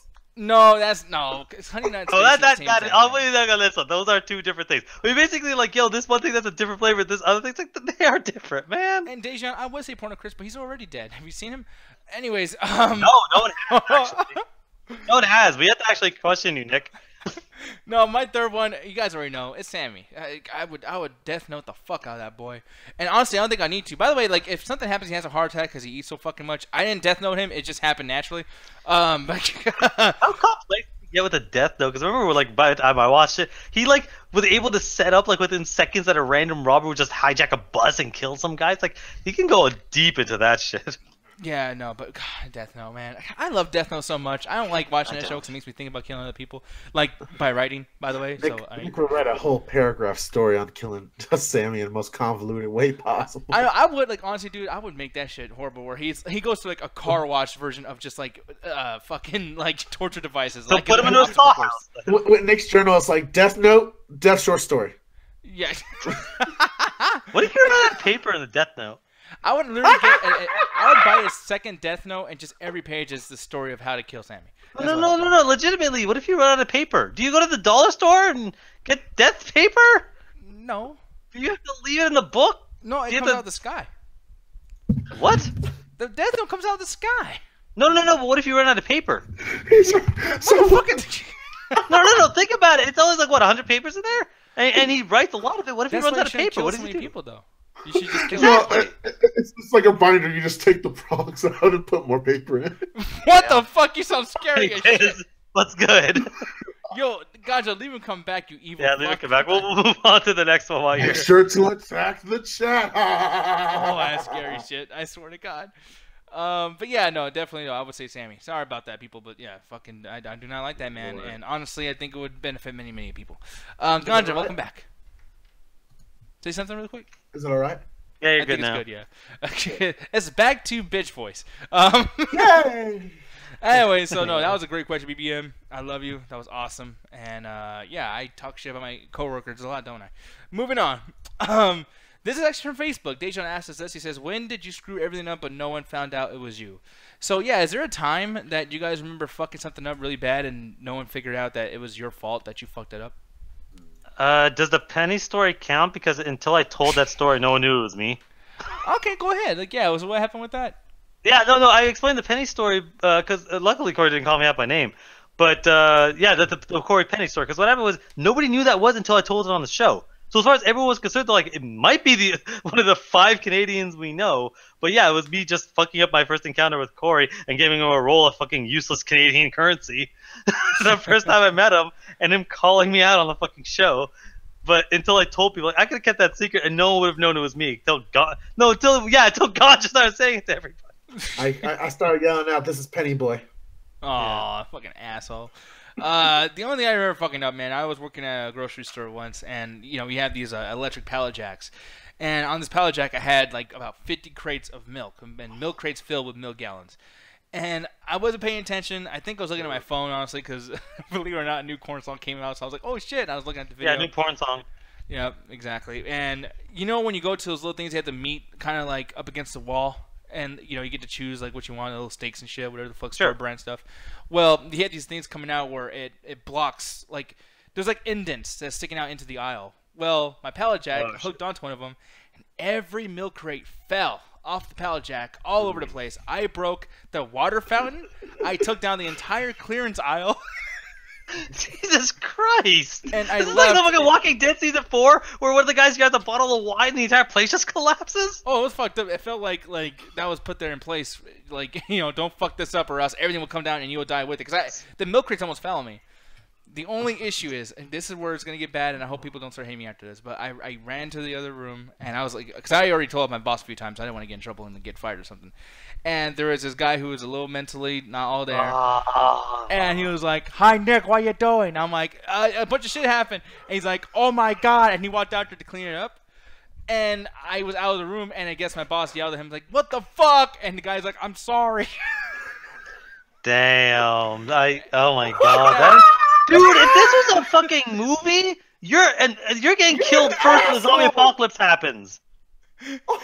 No, that is something in luckily fucking because that guy was mentally messed up. He didn't get in trouble for it because you can't get a guy like that in trouble. So we both still had our jobs, and I got fired a year later for something else. Yeah, fucking A, Jesus Christ. Ganja, please tell me you have a story so we can get people to forget about this. I just forgot the question. He just flew my fucking mind, yo. Did some other bullshit happen and you were the cause of it but didn't get caught? Did you start a revolution in a third world country? What the hell was that? I just had a Vietnam flashback. Oh yeah, you've been through enough bullshit. Alright, this story is relevant because it involves some people we know in this call. Alright, we were in Austin at one point, and I ended up getting into a little argument with people at a bar. They were just some dickhead frat boys and shit like that. Just so one thing leads to another, and I'm about to get in a fight with like 3 or 4 or 5 people. I'm with a certain somebody that was driving us around at the time, and in order to get me away from the situation, they all forced me in the car. And as we're driving away, one of the people I was arguing with gets close to one of the passenger side's window, and one of the lights were on because it's like a street, then another long street till the next light. So I'm yelling at this dude. I'm about to open the door, swing it open, and just start fighting this guy. The person driving the car locks the door and starts hauling ass. And the best part is they're hauling ass. They forget there's another light, not even a light, like maybe even a block down the road. So they're hauling ass, and they almost run into fucking Corey and Miss Mia from DoubleToast.com. Surprised they never talked about that on the show. No, because they didn't know it was us, man. Because they got out the way and we were still hauling ass. They don't know it was us. They don't know it was us. Oh, okay. So yeah, like damn, you did almost fuck up really bad, sir. Jesus Christ. I almost killed your favorite host. Eddie's over here in the chat. How you doing, brother? What's up, What's Eddie? good? It's been a minute. Yeah, man. I'm gonna pull this question right back up for you, dude. Dejan asked, when did you screw something up that no one ever found out was you? Do you have an answer for this at all or not? I'm sure it's been plenty of times, but I can't think of anything on top of my head okay, at the moment. We'll move on from this then, folks. And our next question is going to be from Jenny. Hi, Jenny. How you doing? She says, since we're getting into the summer, what is the one thing you're excited for in the next few months, whether it's movies, TVs, games, or etc.? Eddie, I'm going to have you go first with this one since you are new in this call right now.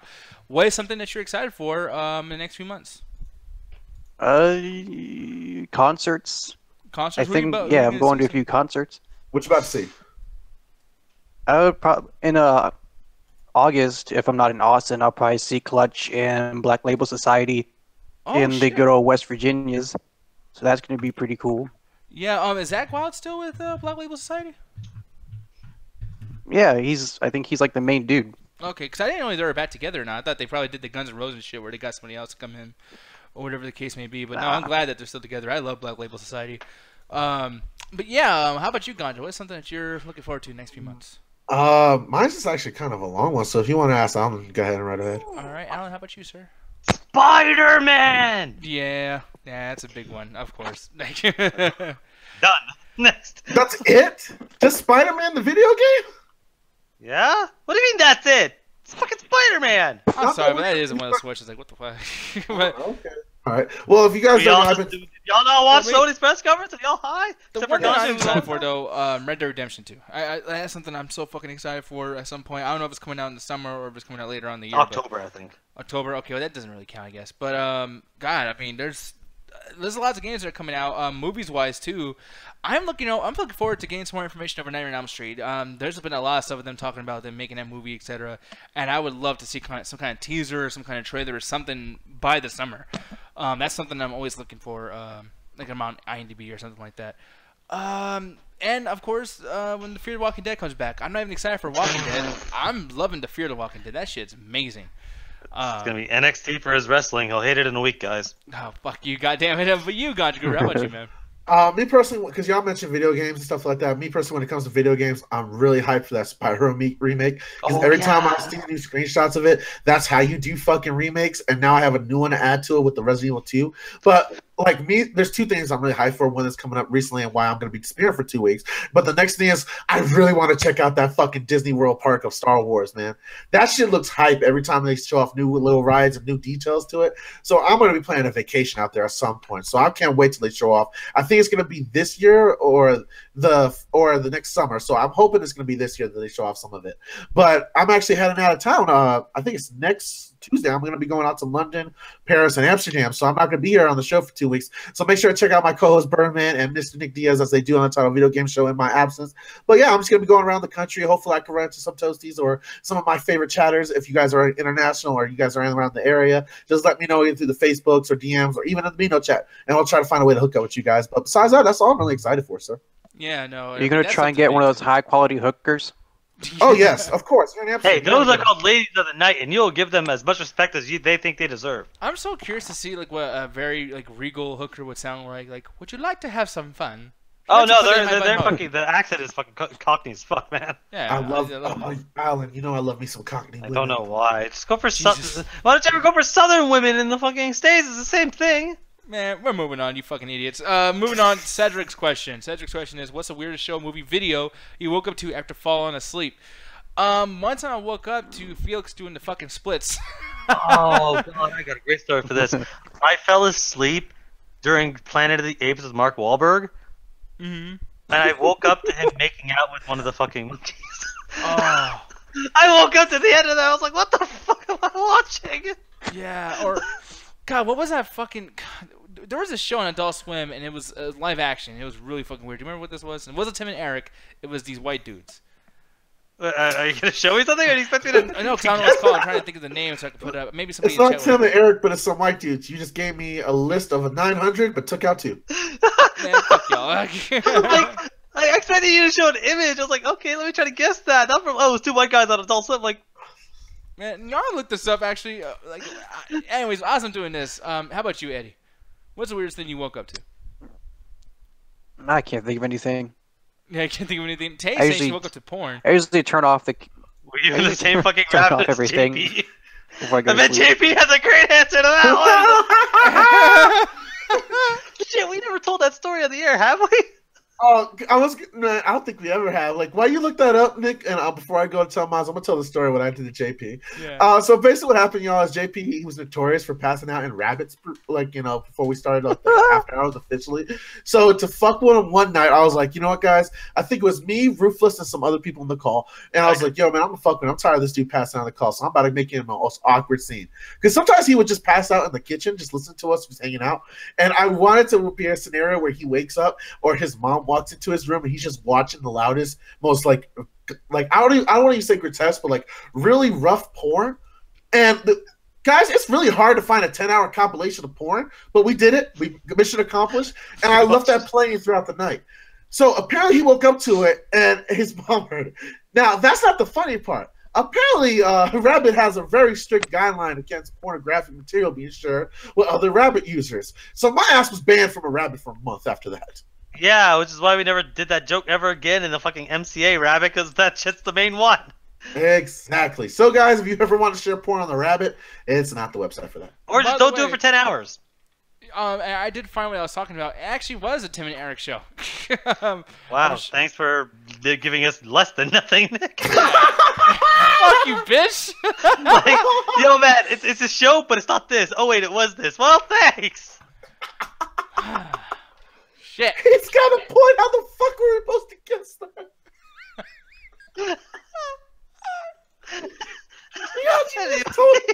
They just told us read my mind.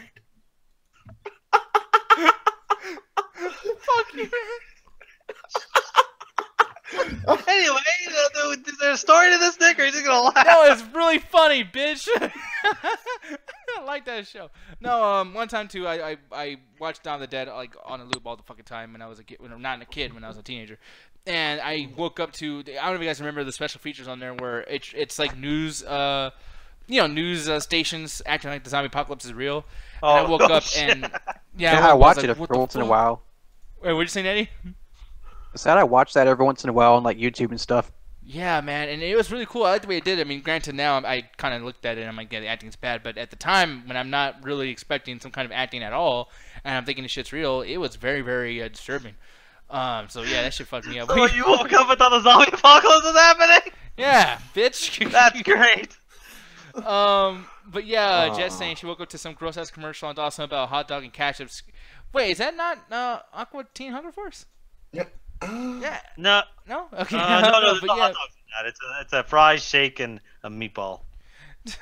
But A yeah, meatball. Tay saying, does hentai count? Tay, you go to bed with a lot of porn, sweetie. Like that's great. I mean, not crazy. It's great. You do your thing. But yeah. Me personally, I don't know if I can think of like what's the weirdest I passed out to and woke up to. All right, I was watching a documentary on it was like India and their like the history of their religion, and I literally woke up to these weird fucking Hindu chants that I thought I was dreaming at one point, and it was so loud that it was like one of those moments when you wake up in your sleep and you're like, shut up, I want to go back to bed. No, if I'm up 5 more minutes, I'll be up all night. Please don't. Yeah. Oh, actually, man, I know I talk about Double Toasted a lot. There's one more I gotta bring up, man. I wish I knew the name of this fucking thing, but I used to fall asleep during Double Toasted streams, and one time he was talking about the scariest videos he's seen on the internet, and it was Corey and Danielle and somebody else talking about it. It was at the Casual Call-In Show thing, and one of the videos it showed was this fucking girl, man. It's like I guess it was like a hermaphrodite girl or something, and it was this really, really badly. Do you know what I'm talking about, Ganja? Yeah. Oh, I know what you're talking about. Sleepaway Camp. No, not that. No, that was scary too. Is it not Sleepaway Camp? No, because it's like a real video. It's not a movie or anything. Oh, never mind that. Yeah, God She's like in a ballerina suit or something, isn't she? Yeah. She's just kind of dancing around and stuff. Yeah, I have to look this up, guys. Man, and by the way, if you guys are like, it's pretty easy to find. Yeah, let me see. Hermaphrodite, ballerina, scary. I'll give you points if you spell her hermaphrodite right. No, I spell this out a lot. I'm just joking. It's his top Google search. Yeah, man. I'm trying to find this shit really quick, but I can't. Oh well, I can't find it. This is one of them. One of the scary things that he showed that night. Like, I don't know if you guys know what this is. Yeah, this always kind of fucked me up. Yeah, I don't know what's up with this dude on the side. What the fuck? Oh, it's the reaction videos. Yeah, trouble. But yeah, there's another one, dude. God, one of these days I gotta find it. I'm so sorry I can't find it now, guys, but it's so fucking scary. So yeah, Double Toasted. When Corey talks about animation stuff or scary horror movie things from his childhood, even the trailer to Suspiria, that shit always fucks me up. And it's like I've gotten way too scared watching Double Toasted than you would ever imagine to get scared watching a comedy podcast show. Don't watch Watership Down. That movie will fuck you up. Watership Down?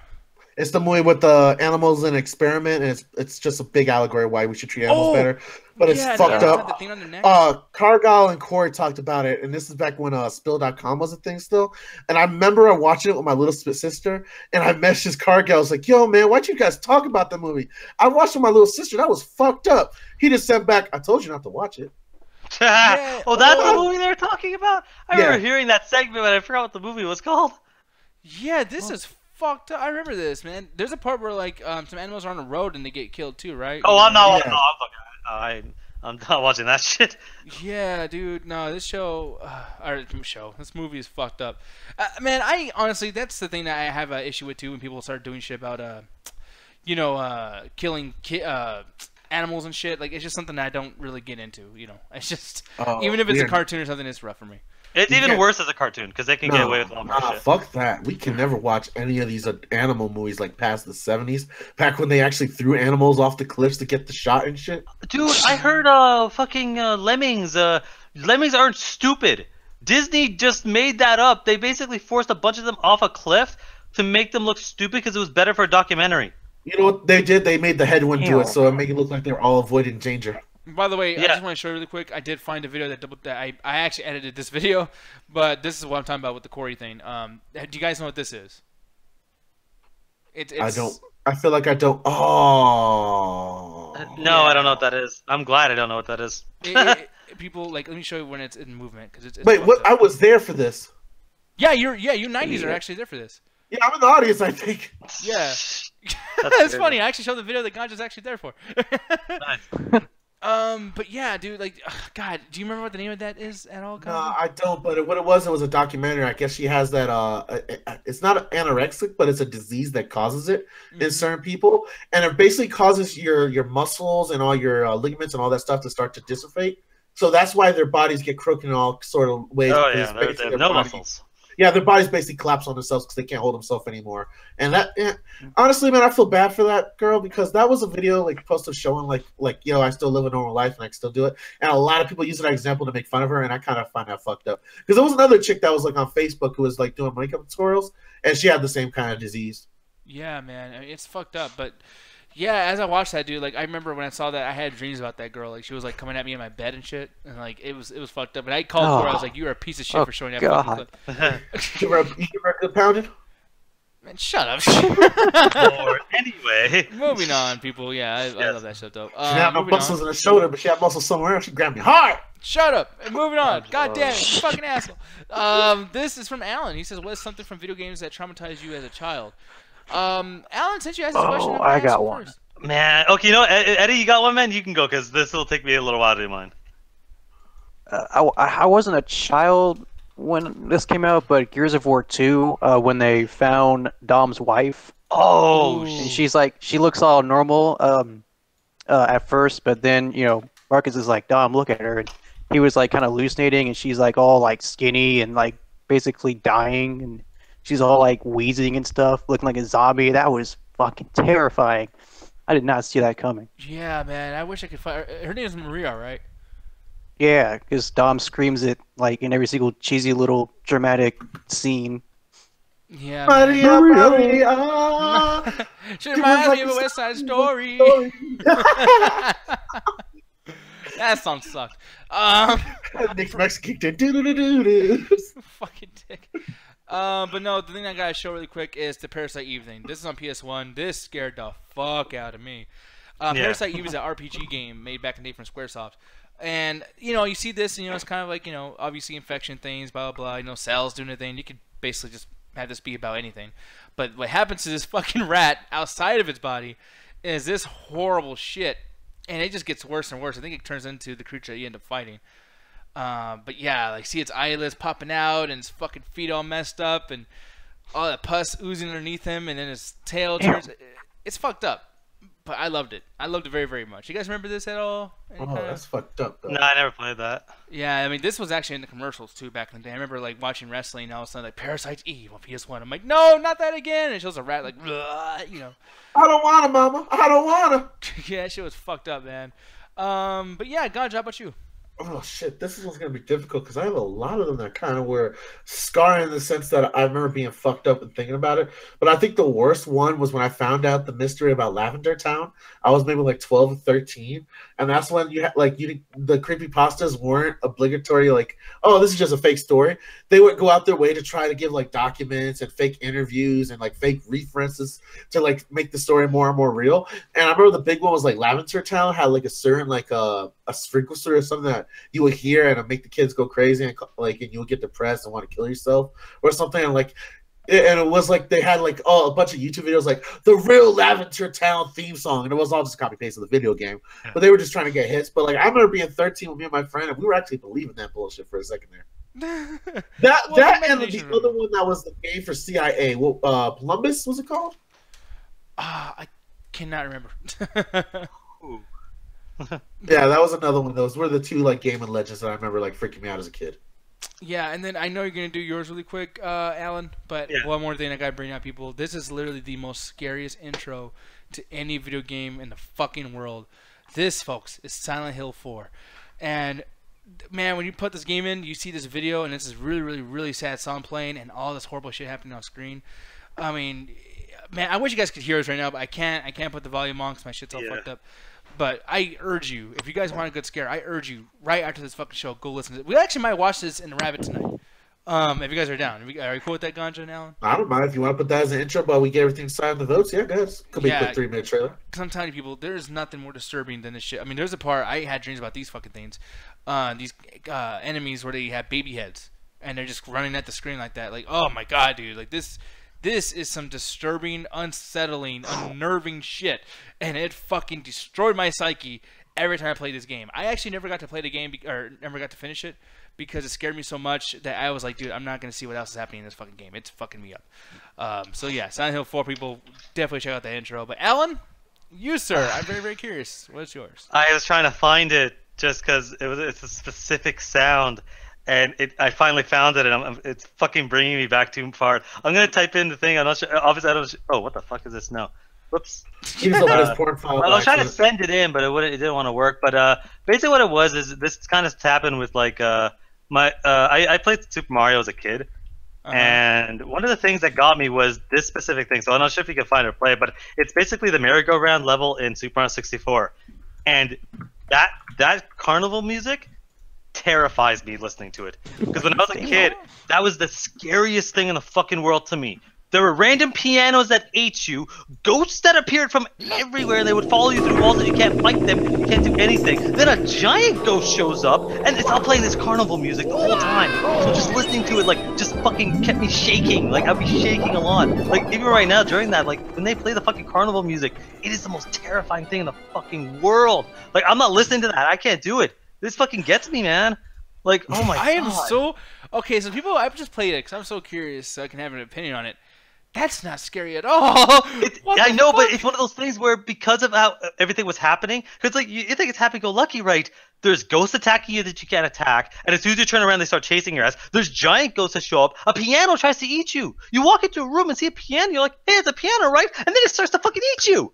Like, it fucking scared the shit out of me. Man, dude, this is adorable as fuck. Yo, Patrick Barrow brought up a great one. The Courage the Crowley dog series. You want to talk about some scarring fucking imagery for children. I'll never forget that Ramsey episode. Return the slab or suffer my curse. That's just terrifying when you're 8. The entire series was terrifying. Jesus Christ. Especially when you're 8. Yeah.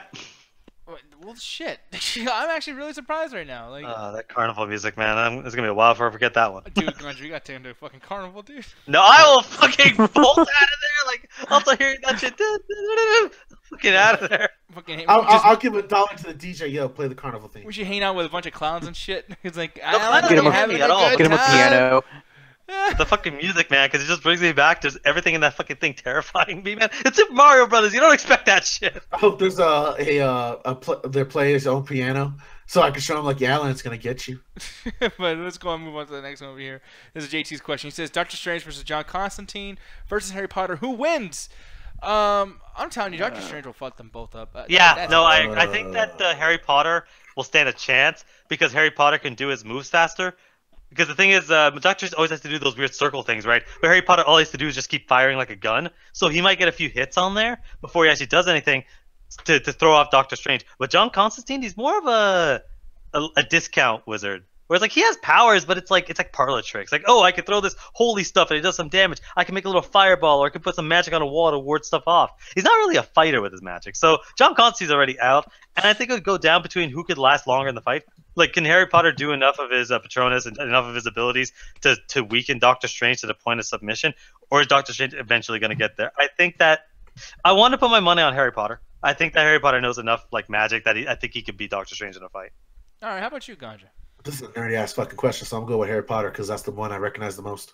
No. Yeah, not from the movie you saw 3 months ago. Doctor Strange only has 2 movies. I hung out with Harry Potter as Daniel Radcliffe became a man. Nah, that's true. But Eddie, how about you, man? Who wins that fight? Doctor Strange, I guess. I don't want to give a shit. Yeah. Oh, Arizona. That was the best part. I don't give a shit. This is a nerdy ass fucking question, bro. Motherfucker, I'm like, where do you think you are right now? You in the jungle, baby. Well, y'all ain't gonna like the Flex and Chill, then that's nerdy as fuck. Moving on. By Max, our boy Lil Ragnarok, he says, if you were an incredible character, like from The Incredibles, what would be your superpower? I am so curious what Alan's gonna say. Man, I love super speed. Like, Yeah. to me, super speed is the most useful power. You can go anywhere. There's like almost like limitless. Like I know Elastigirl does all sorts of crazy shit, but fuck that. Running fast. Like I could move so fast right now, go grab a drink, come back in a second. Or I could just like, you can walk through walls and shit like that. You could run on water on the side of buildings. You can do so much. You'd never be late for anything. Yeah. Your ex-girlfriend said you were fast too. Oh, that's. She loved it. Oh, well, come on. I mean, no, for me, it's not really an insult. I would love to be able to 3D print any object within like 1 second. I would love to be able to like grab a keyboard and say, you know, I like this, and then just like have my mind scan it, and then just make me my own, like rad. So wait, you're just Momo, whatever the hell the titty girl is from My Hero? Yeah, basically. Like, I mean, I don't know. I like the idea. I like, you know, the idea of I could be a piece of shit where, you know, I have a gun and I'm like, you know, I'm gonna have all my soldiers have guns so we can kill a fast Alan over here thinks he's all bad, and I can just make. I'm fast enough, you'll never hit me. Yeah, like I would love that shit. That'd be so fucking cool. But you, Ganja Guru, how about you? Me, if it was if like sticking to the 4 Incredibles, I would probably do the Invisible Girl like that. I really like that power. I think it's the most useful. You would do the Invisible Girl. I would also do the Invisible Girl, not the one that's in the Incredibles because she's like below the age of 18, but the Invisible Girl from Marvel Comics. Oh yes, but like I always like the power because it seems like the most useful in terms of being invisible. You can sneak around anywhere as long as you actually focus on what you're doing. Not many things can detect you, and like to be able to make barriers with your mind and stuff, I always find that was kind of cool because at any point in time you can defend yourself, and it's not something like your power has to charge up or anything like that. I'm sorry, man, but short of stealing things, that's all you got. Like, what other ability do you have? Yo, man, we're about to rob a bank. Actually, rob a bank, yeah, stealing stuff. Yo, man, we're gonna run up on somebody. Let me make a barrier. Like, come on, man. Yeah, but I can go invisible and punch you in the dick without you seeing it coming. Yeah, that's true. And then immediately have your location. Yeah, but I punched you in the dick still. Yeah, but I fast still stuff will never work for someone who's invisible. That's something that he will always trump you in that sense. Yeah, but I can use my barrier to keep him in a place. For how long? As long as I need to. I got weed. No, but it takes a lot of energy and it takes both hands. The thing is, his weed thing, like, it makes more sense for him to be invisible as well because he can literally just poof and then smoke as much as he wants. But he's still Weed man. I was like, I smell you, motherfucker. You can't make the. Oh, actually, wait. To what level? Because she can't make certain things invisible. She can't make her clothes invisible. Only the outfit. Well, then Ganja You likes gotta to run have around his clothes naked off the whole anyways. I'm gonna be naked. Yeah, fuck that. Punch you in the dick. I'm gonna dick slap you then. Yeah, just like Jamie Foxx, apparently. Oh man, people, we've got to bring that up during the Chris Hardwick thing, but oh Jesus, Jamie Foxx slapped somebody with their dick. How did he do it? I don't know, but he did it. Is it weird that I believe it? Yes. Well, I mean, depending on how big you think his dick is, where he's literally just slapping people with it like a fucking baseball I don't know bat. why. As soon as I saw that, I'm like, you know what? That honestly sounds He pretty. swung that shit like a lasso. I know, dude. Like that shit make a snap sound. It snapped back like one of those little hand clappers. That motherfucker hit a bunch of weeds with that shit and got a bunch of berries out of it. Lord. Anyway. It's an arc reference, people. Get with it. Eddie, what would be your incredible power if you're part of the Incredibles? Either speed or invisibility. Yeah, so basically just whatever these motherfuckers said, but you can't much. use mine though. You don't like mine? What was yours? Oh, you the bitch! 3D printing. What the? I don't have to go to fucking Amazon for a week. Like All right, the power of Amazon shipping. Next question here. JT says, "What's the worst moment with us as far as E3 2018 goes?" For me, that stupid fucking that not the banjo, but the next dude that came out before The flute? Ghost of Tashishishara. Yeah, the flute guy. Yeah. Yeah, that was terrible. That shit lasted way too long, and it was so it put me to sleep. was bad. I was fucking tired of shit. Fuck, I'll jump on you in the worst one. I think the fucking rock fucking concert before Rage 2, where it's the most cringy thing in the world. Yeah, I'll give him this. He looked like he was full of energy, but I'm pretty sure someone just fucking injected him with crack right beforehand, and he just went on stage to get rid of the energy. Yeah, and then they're saying like, yeah, Sony's conference. I mean, that's Sony's conference was fine. I don't know about that. But... EA's conference is the worst. No, Bethesda's was the worst. Damn, At least they fucking actually EA showed was games. consistent. What's up? I'm sorry, but apparently they have developed a whole superhero ego for me. Patrick Grissom talking about I can see Gonzo running past traffic, half naked, screaming, "Snowflame needs no pants." No, there's a character in the Marvel comics. They wanted to do this stupid shit to like make more adult comic book heroes. So one of the heroes is named Snowflame, and he gets his powers by smoking cocaine. Yeah, I don't even know, man. But Eddie, you, What what is stupid your... guys? No, but what was your worst part? EA's conference. It was a bunch of shit that I hate, like trailers with no gameplay and on-stage interviews that lasted way too fucking long. Especially the esports Madden kid. Like, who the fuck cares about that? Or how about the 5 minutes they played a mobile game? Yes, and they actually like showed like the dude with the phone, like it's super serious, and they had the two guys commenting on it. It's like, who the fuck cares? Who the fuck Really? is up there going, oh boy, I hope my team wins? Yeah, that was kind of ridiculous too. I will say, my yeah, God. that shit was pretty fucking lame. But I don't think it was the worst thing. I think that goes to that goes with the territory of having EA play in general because EA is so fucking bad usually. I mean, last year I thought was way worse than this year. I'll agree with you on that. Oh, and how about like let's barely show any of our biggest game we have coming out this year, Battlefield 5, especially at show any the gameplay. Microsoft conference. They didn't show anything at there the either. Microsoft conference. Yeah, they're like, we're gonna show more later, and it's just like a 1-minute trailer. They showed less. What the fuck is that? Alan's looking around like he's gonna appear in his room. I don't know, it's where gonna the be- fuck is I it? was like, You misplaced literally, where the fuck is it? Because EA's like, yo man, at the Microsoft press conference, we're gonna find more. They showed less. They showed literally less at the Microsoft press Yeah. conference. Fucking What the fuck was that about? I mean, I'm gonna buy it anyway, but fuck. I was waiting for him to start throwing papers. Where's this shit? Where is it? There, this is on the USB. I got it, guys. Oh yeah, fucking Cedric just brought up. What about the guy on Trials who fucking broke part of the set live on stage for some fucking No. reason? Man, I honestly, I still think the worst was me personally. I think it was Nintendo because it was just a smash hand job for like the whole hour. Yeah. Okay, no, it was not. It was only fucking 20 Yeah. minutes at the end, and they already showed a bunch of other stuff there. Yeah, That's not the but- worst. yeah, How are you sitting there Alan- with the rocker in Bethesda, the idiot in Alan. Ubisoft? Ubisoft press conference starts off Alan. like an acid trip. Because I only caught the last 20 minutes of the Nintendo. Of course you did, because you're a little bitch. No, I thought it had started late because you guys were still talking about it. So I was like, oh, cool, I could catch it. Wow, it's just all Smash. This really what everyone's saying? Hit one? Okay. I actually asked Trey, I was like, yo, man, it's only 2 games? Yeah. No, I'm not gonna say Nintendo won E3. Those people are fucking crazy. Was it fine? It was fine. Yeah. I don't know, man.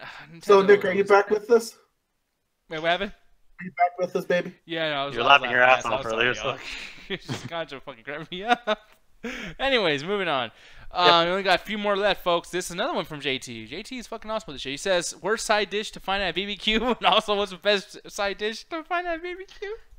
Barbecue. And also salted fries. Coleslaw. Yeah. I Yeah, yours is fucking anything hate with salt, right? coleslaw.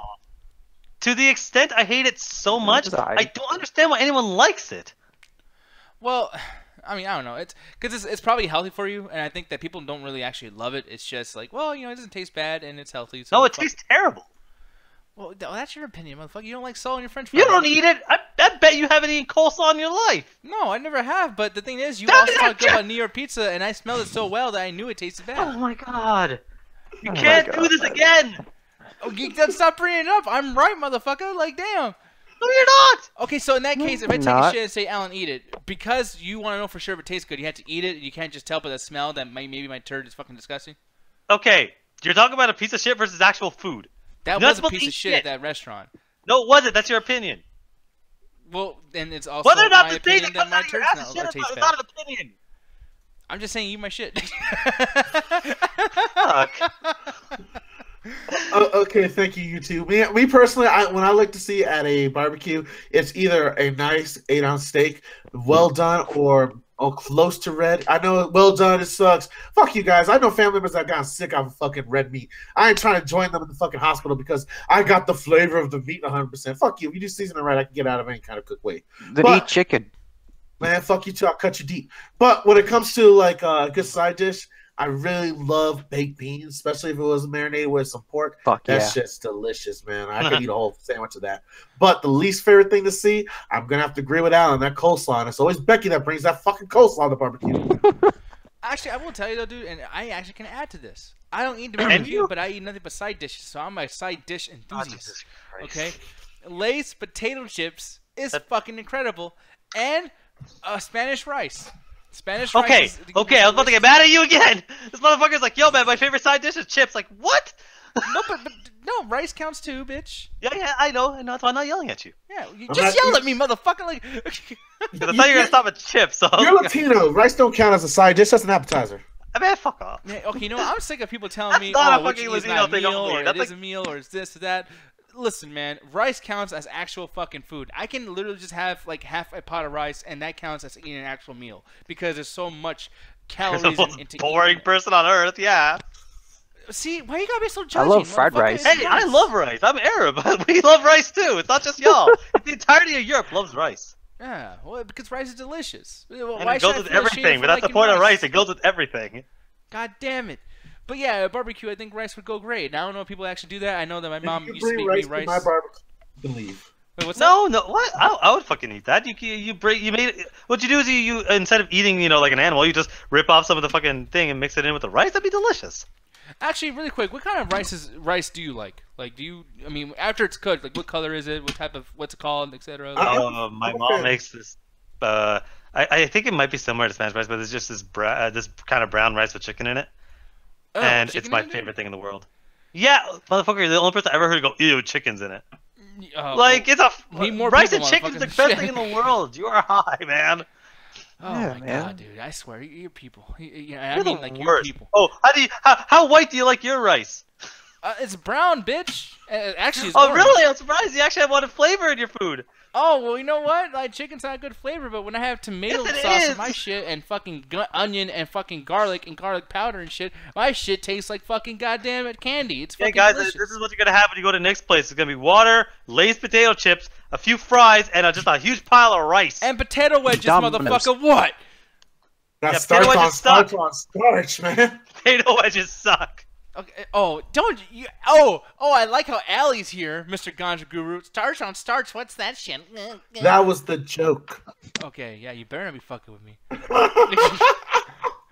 People, we met for the first time. Granted, Ganja has met Allie before, so it's a little bit different. But keep in mind, it's the first time meeting these guys. And we go to a fucking restaurant, and Ganja seems all happy. Like, we're about to eat. I'm high. I love New York. We're almost in Times Square. It's going to be cool.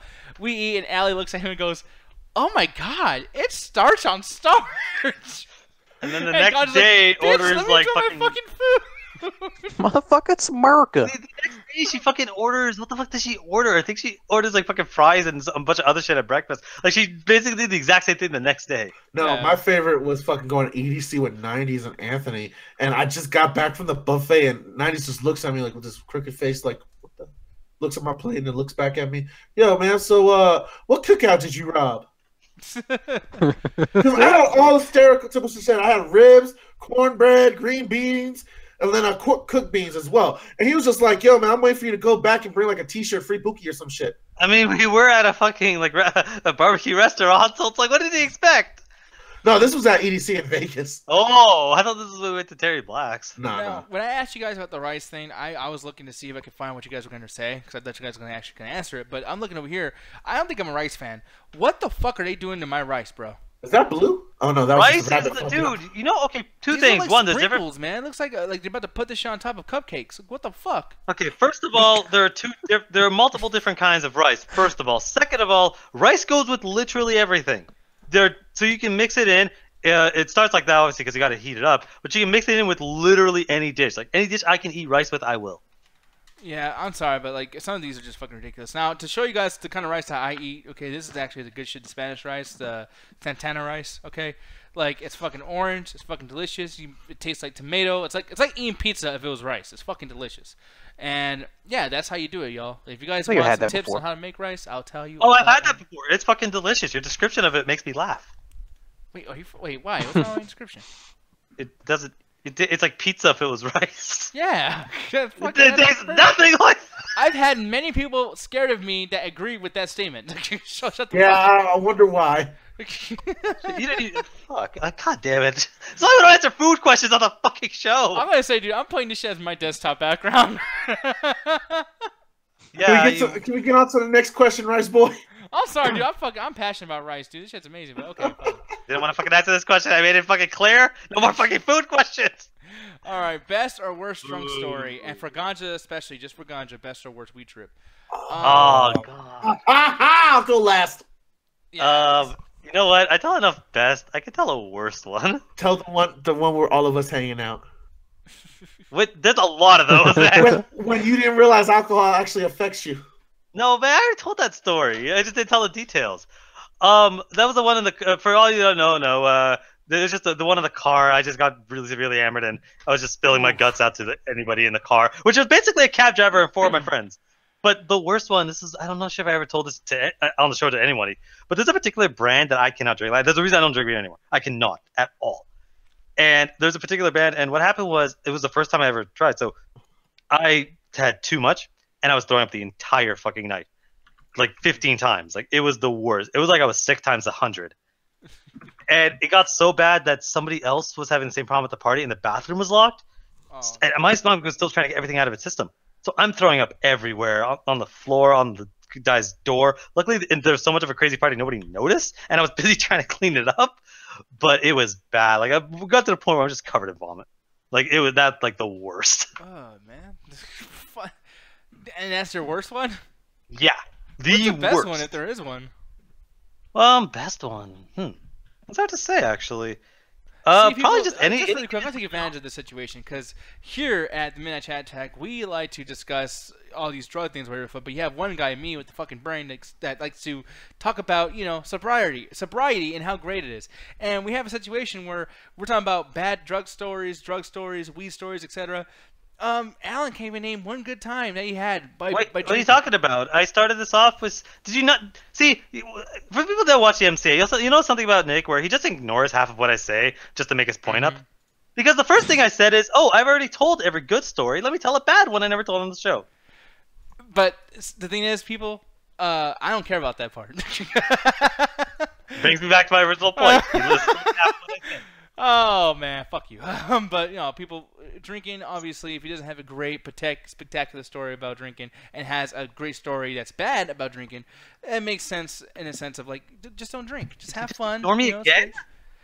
Take it from me and people like Justin and shit. It's nice to hang out while you're sober, you remember everything, and you're not throwing up all over yourself, smelling like vomit. You know, I mean, he can't get no pussy when you're smelling like vomit. Like, come on. Couldn't get any fucking normal.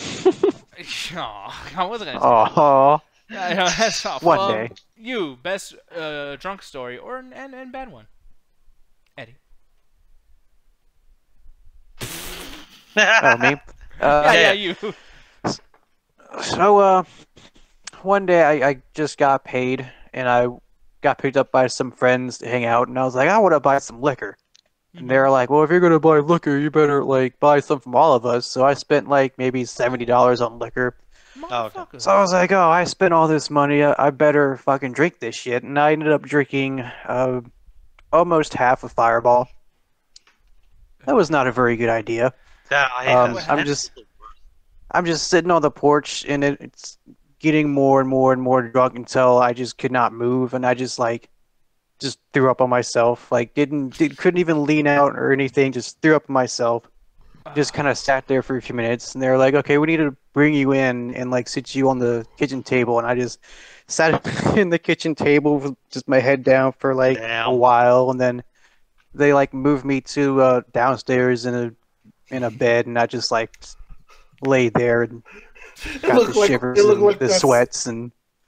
He's basically like a dummy. Yeah. You know what I mean? No, like, no, yeah. it looked like that scene at the end after the crucifixion. He's just laid over and his friends are just huddled up and like. Just what, is he gonna fucking kill him? Put him out of his you best weed trip and worst weed trip. Okay, so the worst weed trip I ever had was when I ate like almost 1,000 milligrams and I'm about to get on a flight to back home to Fort Lauderdale. Oh, no. Oh yeah, I remember. All right, so what happened was like I have a problem with flying. It's not that I'm afraid of it or anything like that. I got anxiety. It's just I hate the fucking monotonous of it. I hate being spruced up next to people. I hate having the recycled air, not having a good AC unit, and not being able to pass out for longer than 2 hours. So to beat that, I usually get really high off my gourd. Now, this time around, I fucked up and ate maybe about a gram. Alan informed me on it was 1,000 milligrams. Yep. So I had a gram of edibles, thinking like, all right, so I'm going to be on a flight for 4 hours. I'm going to be high for at least 8 to 9. My body will filter it out, and it'll kick in incrementally. Wrong. I was fucking wrong. I'm going through security, and I'm starting to feel really fucking toasty. Like, it's weird because, like, I've been high, and I've been severely high before. But this is, like, something where, like, I'm keep rising in my head. Like, I'm getting higher and higher. So as I'm walking to like my gate, everything's fine. And as I'm going through the gate, if y'all ever been to the airport, The tunnels towards the airplane is like either a special made hatch or something, but it looks like one of those mysterious tunnels. And when you're as fucked up as I was holding on to the rail because that shit started churning on me and doing all kinds of movements and stuff. I was seeing fractal patterns. You fucking Doctor Strange, like it was. It sounds like one of those tunnels. Yeah, it was like one of those. One of those tunnels you go through in like a haunted house or something that try to trip you out. It's got all the colors and stuff in the background, and you're just trying to walk down the middle. That's how I felt. So as I'm trying my best to walk down, I'm starting to sweat. The weed is all hitting me at the fucking same time, yo. So I get to my chair and I'm sweating, and I'm like, oh my God, I'm so fucking high. I don't think I ever been this high before. Holy shit, am I having a heart attack? Nah, that's the weed. Calm down. That's the weed. Isn't the weed? I have like 5 different voices having the same kind of dialogue in my head. And so I'm sweating profusely at this point. Thank God no one sat next to me. I had the window seat and the both were empty. So I'm sweating up a storm. I look probably distraught. And the way the stewardess comes walking up, she's like, honey, do you need some water? Not do you need something to drink? Would you like something to drink? No, honey, would you like some water? Because I see you're dying.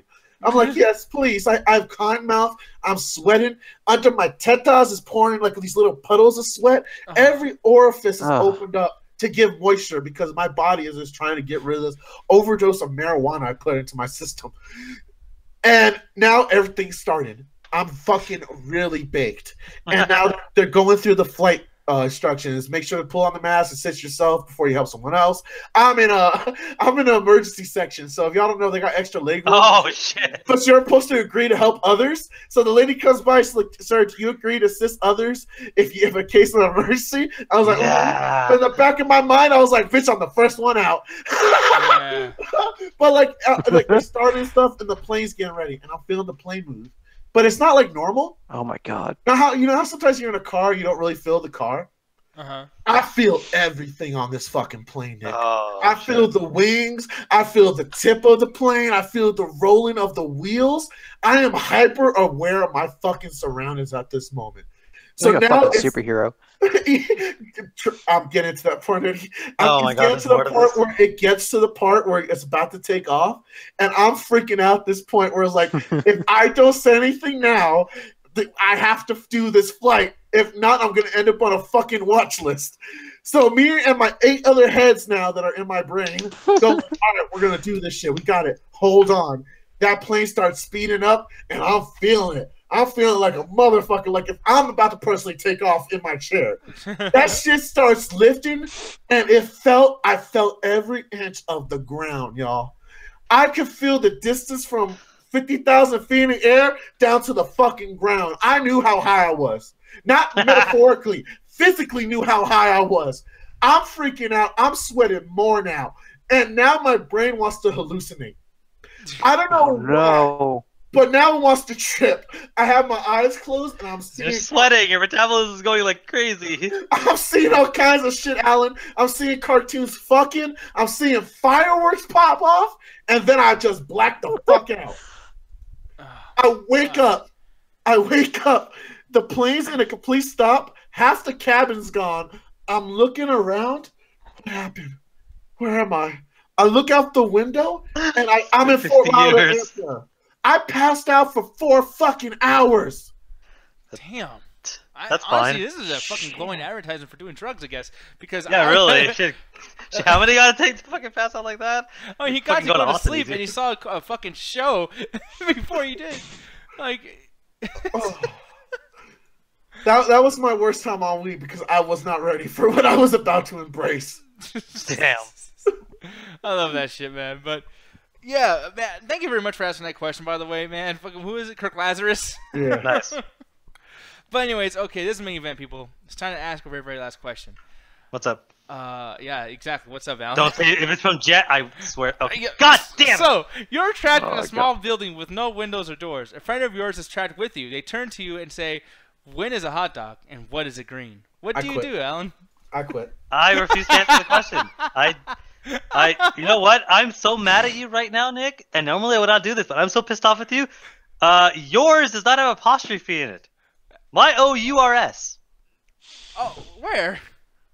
A friend of your apostrophe S. Oh shit. Second line. Shit. Well, no, actually, yours. Okay, wow, Alan, I'm sorry to do this. No, that's a high boot yours. Yeah, it is. No, it isn't. It is, and so- here's the thing. Here's the thing. I want to tell you something because I did make a mistake, but you were so stupid. You caught the wrong one. The first word is where I fucked up. Oh wait, You no, I are didn't, 'cause trapped? You are trapped. Never mind, I did that right. Oh shit. Wow, fuck you. No, that's a high spell yours. It's Y-O-U-R-S. See, There's I no just came apostrophe back there. because I Yours realized I is? have nowhere else to go. No, because it's ownership. Yeah, A friend of your is. Your is. Because then he put it.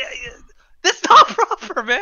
No, I'm serious because a friend of yours, like, it's ownership. In ownership, you have to put apostrophe. No, you don't. Not into the word yours. Dude, you're in Canada. We have different things. That's fucking. That's Oh, I just static, said man. Canada. In the chat, though. In the chat, someone's gonna back me up. No, they won't, dude. You misspelled shit all the They're time. calling you a grammar Nazi right now. Yeah, and then like a shitty one because that's not true, That is true. brother. Like, okay, I'm gonna show We'll you. Really spend like quick. 20 minutes on this fucking grammar. Would it be the first time? Okay, Alan, literally Hold look up. at my screen. Yeah. Yours versus yours.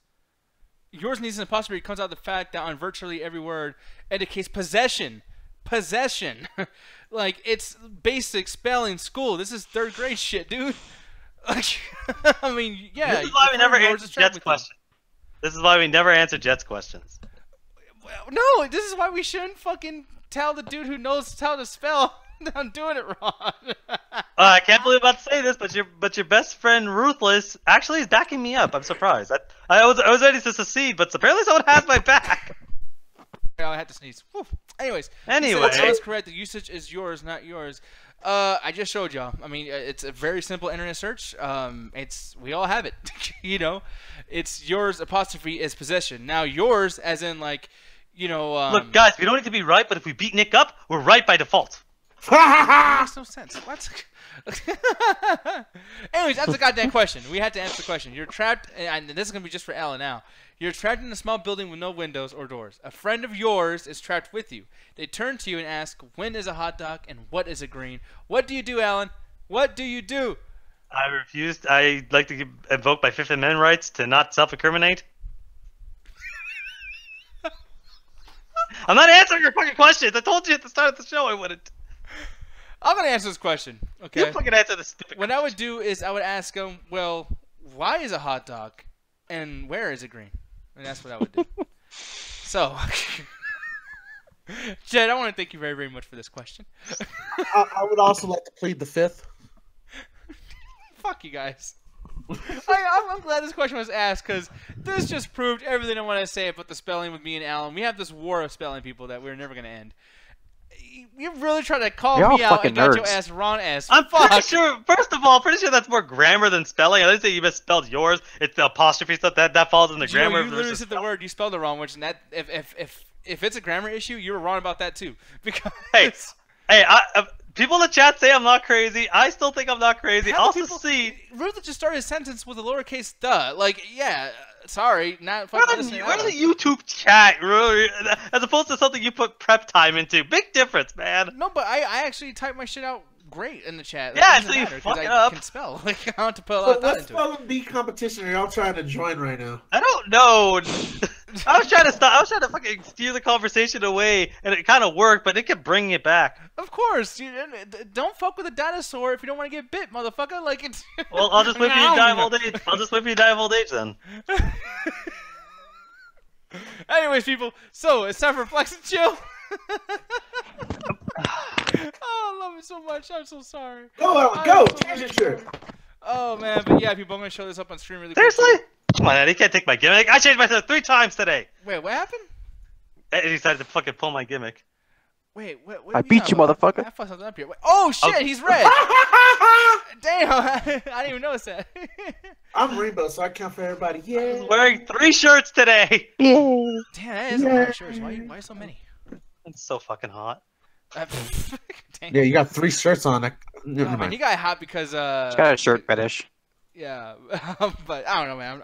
You know, by the way, Alan, as we go into this, I'm sorry about showing you you're wrong like usual. When you're trying to make me wrong, and you know, If it meant I didn't have to answer Jet's question, I'm okay with taking that.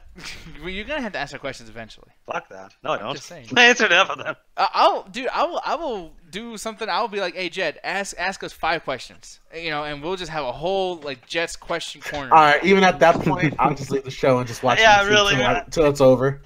You might have seniority above us, but we have numbers. We'll just honestly, talk I'm about just spelling gonna for 2 hours. I'm just gonna take a shit and just hang out on the YouTube stream. Like, okay, you move the stream over somewhere else. Now it's time to get back on the show. Assholes. I love your questions, Jed. Don't worry about it. So somebody has to. moving on. Last week we did the After Hours, and the reason why Yes. we had these couple movies, obviously we chose Predator because the new trailer came out for that, and then we're going to watch. We did watch Jurassic World, and it's because Jurassic World: Fallen Kingdom's coming out next week, and we might talk about that tonight. We'll see. I might just save that for later on next week.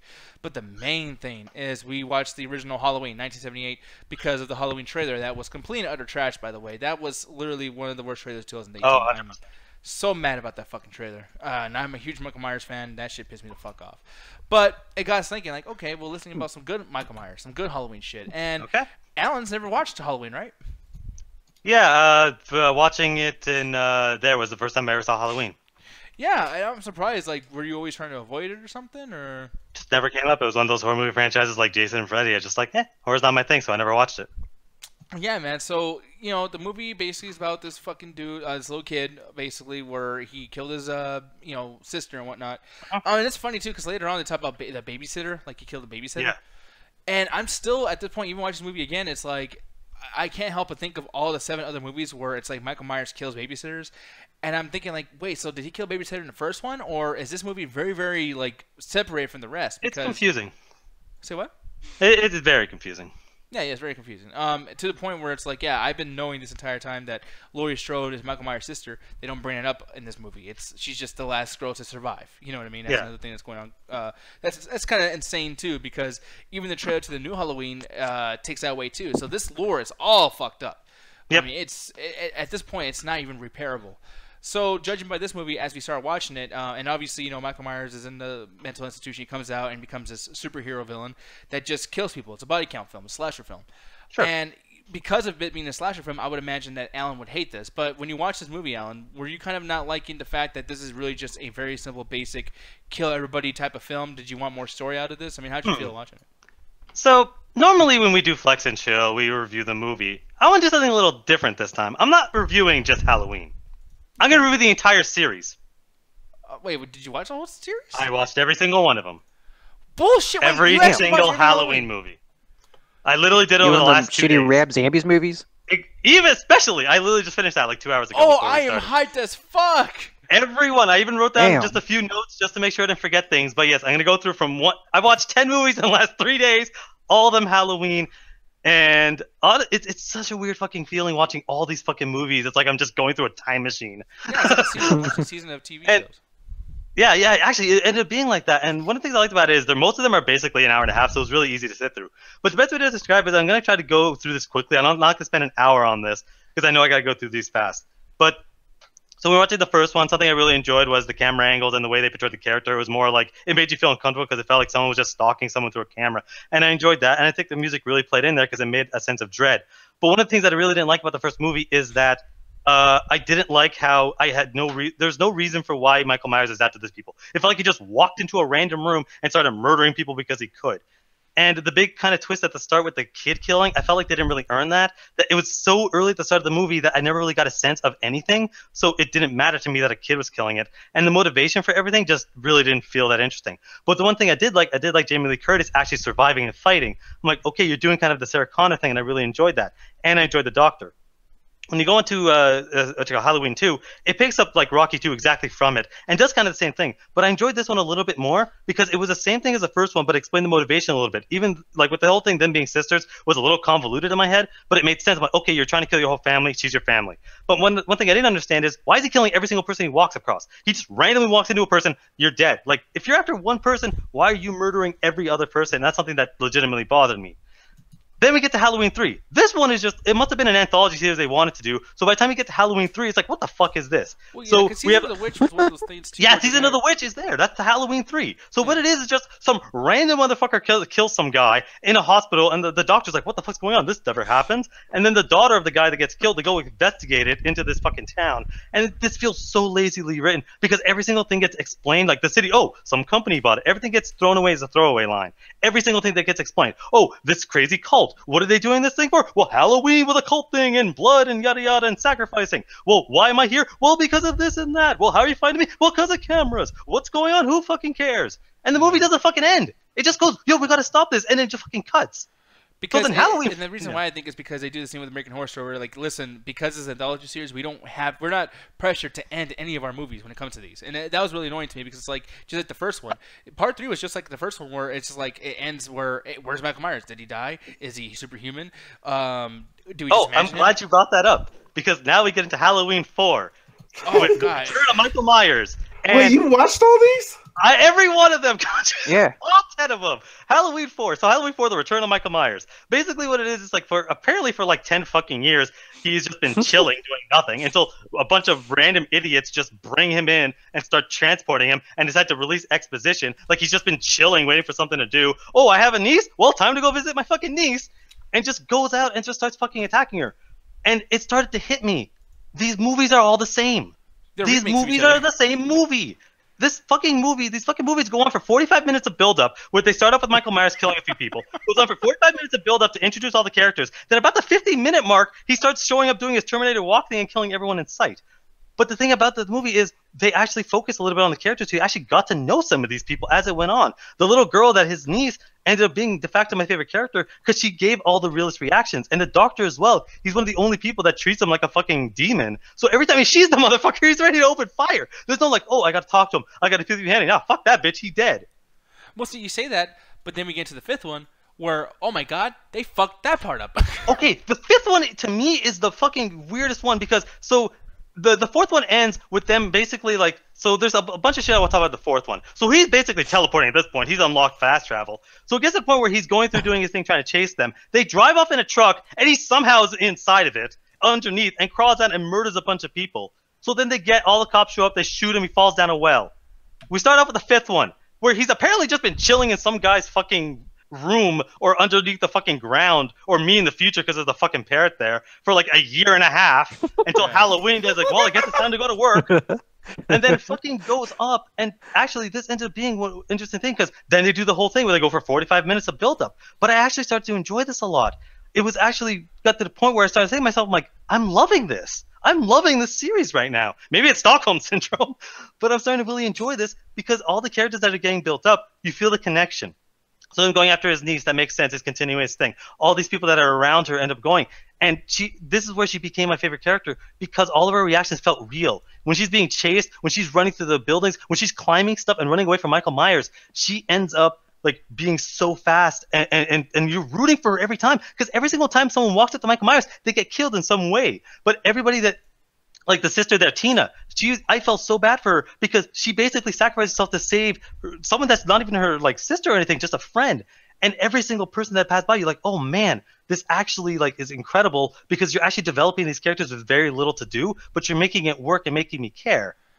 Every death but then this movie ends like the other 5 fucking movies or other 4 movies ever, where they just shoot him a bunch of times. Oh, sorry, no, this ends differently. They capture him this time, but then some bullshit happens where an explosion happens and he gets away again, like every other movie. Then we get into the 6th one. Oh, where, oh my god, it's like this is the one with the cult that everyone talks about. And to me, this is the one that makes the most sense. Out of all the stupid shit that happens. What the fuck? No, I got a lot of it to say this. Out of all the stupid shit happens, this guy's been shot 18 times at this point, has fallen down a well, has been basically cut up, was shot in the face in the second one, and blown the fuck up. But this one makes sense where it's like, okay, why is he killing all these people? Well, this stupid cult had some stupid bullshit that made him kill him. Like, okay, that actually makes kind of a lot of sense. Why is he killing his family? Well, because it's some sort of tribal ritual. Why is he immortal? Well, cult bullshit. It's as stupid as it is, it makes everything prior to it make perfect fucking sense. And it ends up getting to the point where I started understanding stuff about myself watching this, of why I hate character deaths in something like The Walking Dead, but I've not been bothered by a single character death up to this point, because what this movie does is every single time there's a death on screen, it feels like it's earned. It feels like, okay, this person's an unstoppable force at this point. He is running down people. He is slicing people. He can't be killed. So when people die, it makes sense. He's an unstoppable force. So when people survive, it is the greatest feeling in the world. Because Paul Rudd and this woman and a baby, they escape at the end. And you're so relieved because people don't survive against Michael Myers. So when someone does, it's the best feeling in the fucking world. And I ended up enjoying that, but again, it ends the same fucking way. They kill him, but then the camera pans, and then it cuts, and it's like, well, shit, he's disappeared. Let's do the next fucking movie. Yeah. Okay, we are halfway through this, people. So, number 7, H2O, which I hated it from the start because it's H20, O is oxygen, H2O doesn't make any fucking sense. But this is the return of Jamie Lee Curtis going back in her role.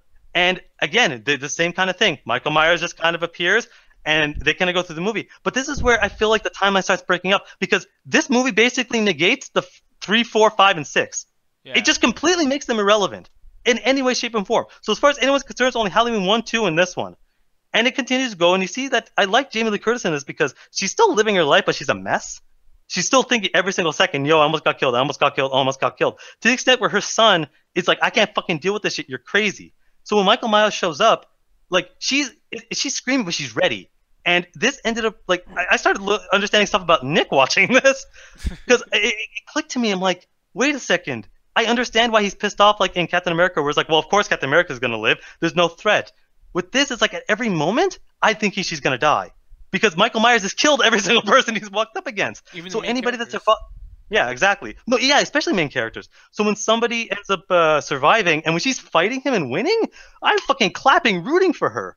So when the movie ends up getting to its final climax, I'm sorry, my mouth is dry. I'm fucking cheering because of how much I'm enjoying this, of how much this is fucking great. So I can understand why you like something like Terminator and hate something like Wonder Woman, where it's like, well, at no point do you ever feel like Wonder Woman's gonna die. But with this, at every second you feel like she's gonna die. And it ended up being Halloween H2O is my favorite one. Thank God, I love you so much. There we go. Like, it is honestly the best one. But, and I want to make sure I remember this, the new one is just Halloween H2O again. It's the same fucking premise. Yeah, it's the exact same fucking premise. Yeah. It's just gonna be called what, H40 or some stupid shit. And by the way, it's been 40 years. By the way, so it would make sense if it was H40. Yeah, it's probably they're gonna bring that up. Oh, it's been 40 years that I've been training. It's the same fucking movie. Yeah. Now this is when we get to the downward slope. Halloween Resurrection. Man. Oh, and fuck. Here's the thing, and because I want to really say something here too, which is a big deal to me. What I hate about Resurrection so much is that it negates the greatest things about H2O. Where if you're, I mean, because we're gonna review this, and I'm sure at the very end you're gonna give a rating. The thing is, what really fucks up the franchise, fucks up the movies before it, is H2O negates everything before it, and then at least we got H2O. But then you get Resurrection that negates H2O, and it's like, you just made this whole series stupid. Oh, completely the worst stupid. retcon. The worst retcon. So Halloween Resurrection, like, basically retcons the end of Halloween H2O. So Halloween H2O, she finally gets him. She hits, like, there's a situation where at the end of it, like, she's fighting him, she wins, then drives a car because she's like, yo, this motherfucker's still alive. I don't blame her. Neither does the audience, because we've seen this guy come back a million times. Fights him, cuts his head off. You're like, it's over, right? Halloween Resurrection starts with apparently, and I don't know how the fuck this is the worst retcon I've ever seen in my life. They retconned his death by putting somebody else in the mask, and he just happened to have an extra mask and an extra suit around to put somebody else in, and just oh my god, it's so fucking stupid. It's like, and one of the problems is it just feels like a cash grab, because once you get past the stupid retcon that makes no fucking sense, it just goes through with, let's just do this fucking reality bullshit. And this is the point where I really started falling apart, because none of the characters felt real, or none of the characters felt like they were anything. They just felt like this was like the 90s, like, hey, we're not going to bother making characters. People just are going to die. And that's what this movie ended up becoming. This just became a kill fest. And Busta Rhymes was that was the worst fight. Like, Jesus Christ. Yeah, and then to do it in an appropriate way, too, where it's racist against Asian people in karate. And then because he's watching, Bruce Lee at some point, and then just fucking goes through, and it's like, every character's a one note. There's no... like, hey, guys, you like Scream? Well, here's Michael Myers in Scream. And then one big thing, too, is like we've discussed, and Alan brought this up earlier, where it's like, one good thing about Halloween is the fact that when they do deaths, it's like they don't kill, they kill the main characters, because this, Halloween has balls. But then you get a situation where it's like, man, way to undo that, where it's like, well, he's Busta Rhymes. We can't kill Busta Rhymes. He got to bust some rhymes. We can't kill Tara Banks on screen. Granted, they do kill her, but you never see her dead body. You don't see her death scene. You don't see anything about Tyra Banks. And it's like, man, it's so obvious that it's like, yo, these people are celebrities. We can't see them do this because maybe they won't look so fucking pretty or so airbrushed when they die for Michael Myers. This was supposed to be gritty. It would have been cool to see Michael fuck these people up because they're celebrities and they're way bigger than the Halloween franchise itself. But, my bigger problem with that, because they've always done deaths where it's like, oh, the person gets grabbed and they end up being hanged because they love doing the hanging deaths. My problem with this is I don't understand this character's motivation. If his motivation is to kill his entire family, he is perfectly okay with murdering every single person around him, like without a fucking hesitation. And that to me is something that throws me off because I'm like, what's your motivation? You're just killing people for fun? Because again, when Halloween 6, they kind of explained that's some stupid cult bullshit, but then they just dropped that. And with this one, it's like they just crashed at your crib, so you're murdering them all? Like, I fucking guess so. But yeah, to me, I think 100%, I think Resurrection is the worst one out of the entire series. Because the one that makes the least sense is the one that's just the least well written, and it's just so fucking... And it ends the same like every other movie. They fucking kill him, and then that's the movie, he just fucking wakes up again. Yeah, so and we never get to see that sequel, by the way, too, which is frustrating. Yeah, well, trust me, I don't think I'd want to. Now we get into the remake, the Rob Zombie and both Rob Zombie ones. So the thing about the first Rob Zombie one is it threw me off first because it's 2 hours now, and I'm used to these being an hour and a half. But it still maintains the same formula. But this time, what I liked about this one, and it's something I never got from the original, is they focused on Michael Myers. Yeah, they made everyone a cartoon and made everyone the worst possible human being in the world, but they focused on the kid. I understood a little bit more that this kid grows up to be a brutal psychopath. His switch is kind of quick, where it's like, I'm eating my candy corn. I mean, candy corn would make me want to kill someone too if I fucking had to eat that shit for hours. Hey, that's just delicious. Fuck you. No. But he just goes from eating candy corn to, I'm going to murder everyone. But they focus on the kid. They focus on the relationship. I think I would have enjoyed the original better if they focused a little bit on the kid before he went crazy. Where they do this, I'm like, that makes a lot of sense. But it still has the same problem that the rest of the series have of the formula. Instead of being like at the 50-minute mark, it's at the hour and 30 mark. But it still feels the same way. And I didn't like Laurie Strode this time because I felt that it felt like the same problem as Resurrection did, where none of the characters felt real. They just felt louder versions of stereotypes.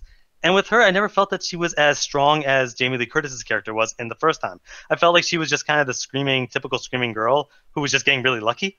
Where I felt like with Jamie Lee Curtis, she was actually like, she was getting lucky too, but it felt like she was a bit more in control. Where I never felt that with the remake one. But it's still an enjoyable movie. I say for the most part, I still enjoyed it. Then we get to fucking the second one, the final one in this fucking long series of bullshit. And this is the worst. This is not the worst one, but this is bad. Because as soon as it started off, I thought they were going to do what they did with Halloween 2, where they're just going to continue it. And they kind of fake you out. They started off with basically just redoing Halloween 2. But then they stop it. But then there's a stupid connection, and I forgot to bring this up in 5, and I apologize for that. But for some fucking reason, there's a connection between her and Michael Myers, I think? But then they just drop that off. So they're not remaking 2 or 5. They're doing their own thing, and honestly, it's just a mess of a movie. It has these random trippy sequences, like Zack Snyder directed this. It just goes off and tries to be as gory as possible. And it spends most of the time making like Michael Myers dressing up like an assassin from Assassin's Creed, where he spends most of the time in a hood. Yeah, and but it's like, just the thing that's annoying too is like, you know, talk about characters. Every character was so villainous in everything they did. By the way, you know that girl that he was chasing, the friend that's in the first remake, and then she appears again in the second remake. Yeah, actually, she's the niece, the actress who played the niece. In part is she? I love that. That explains why I liked her so much.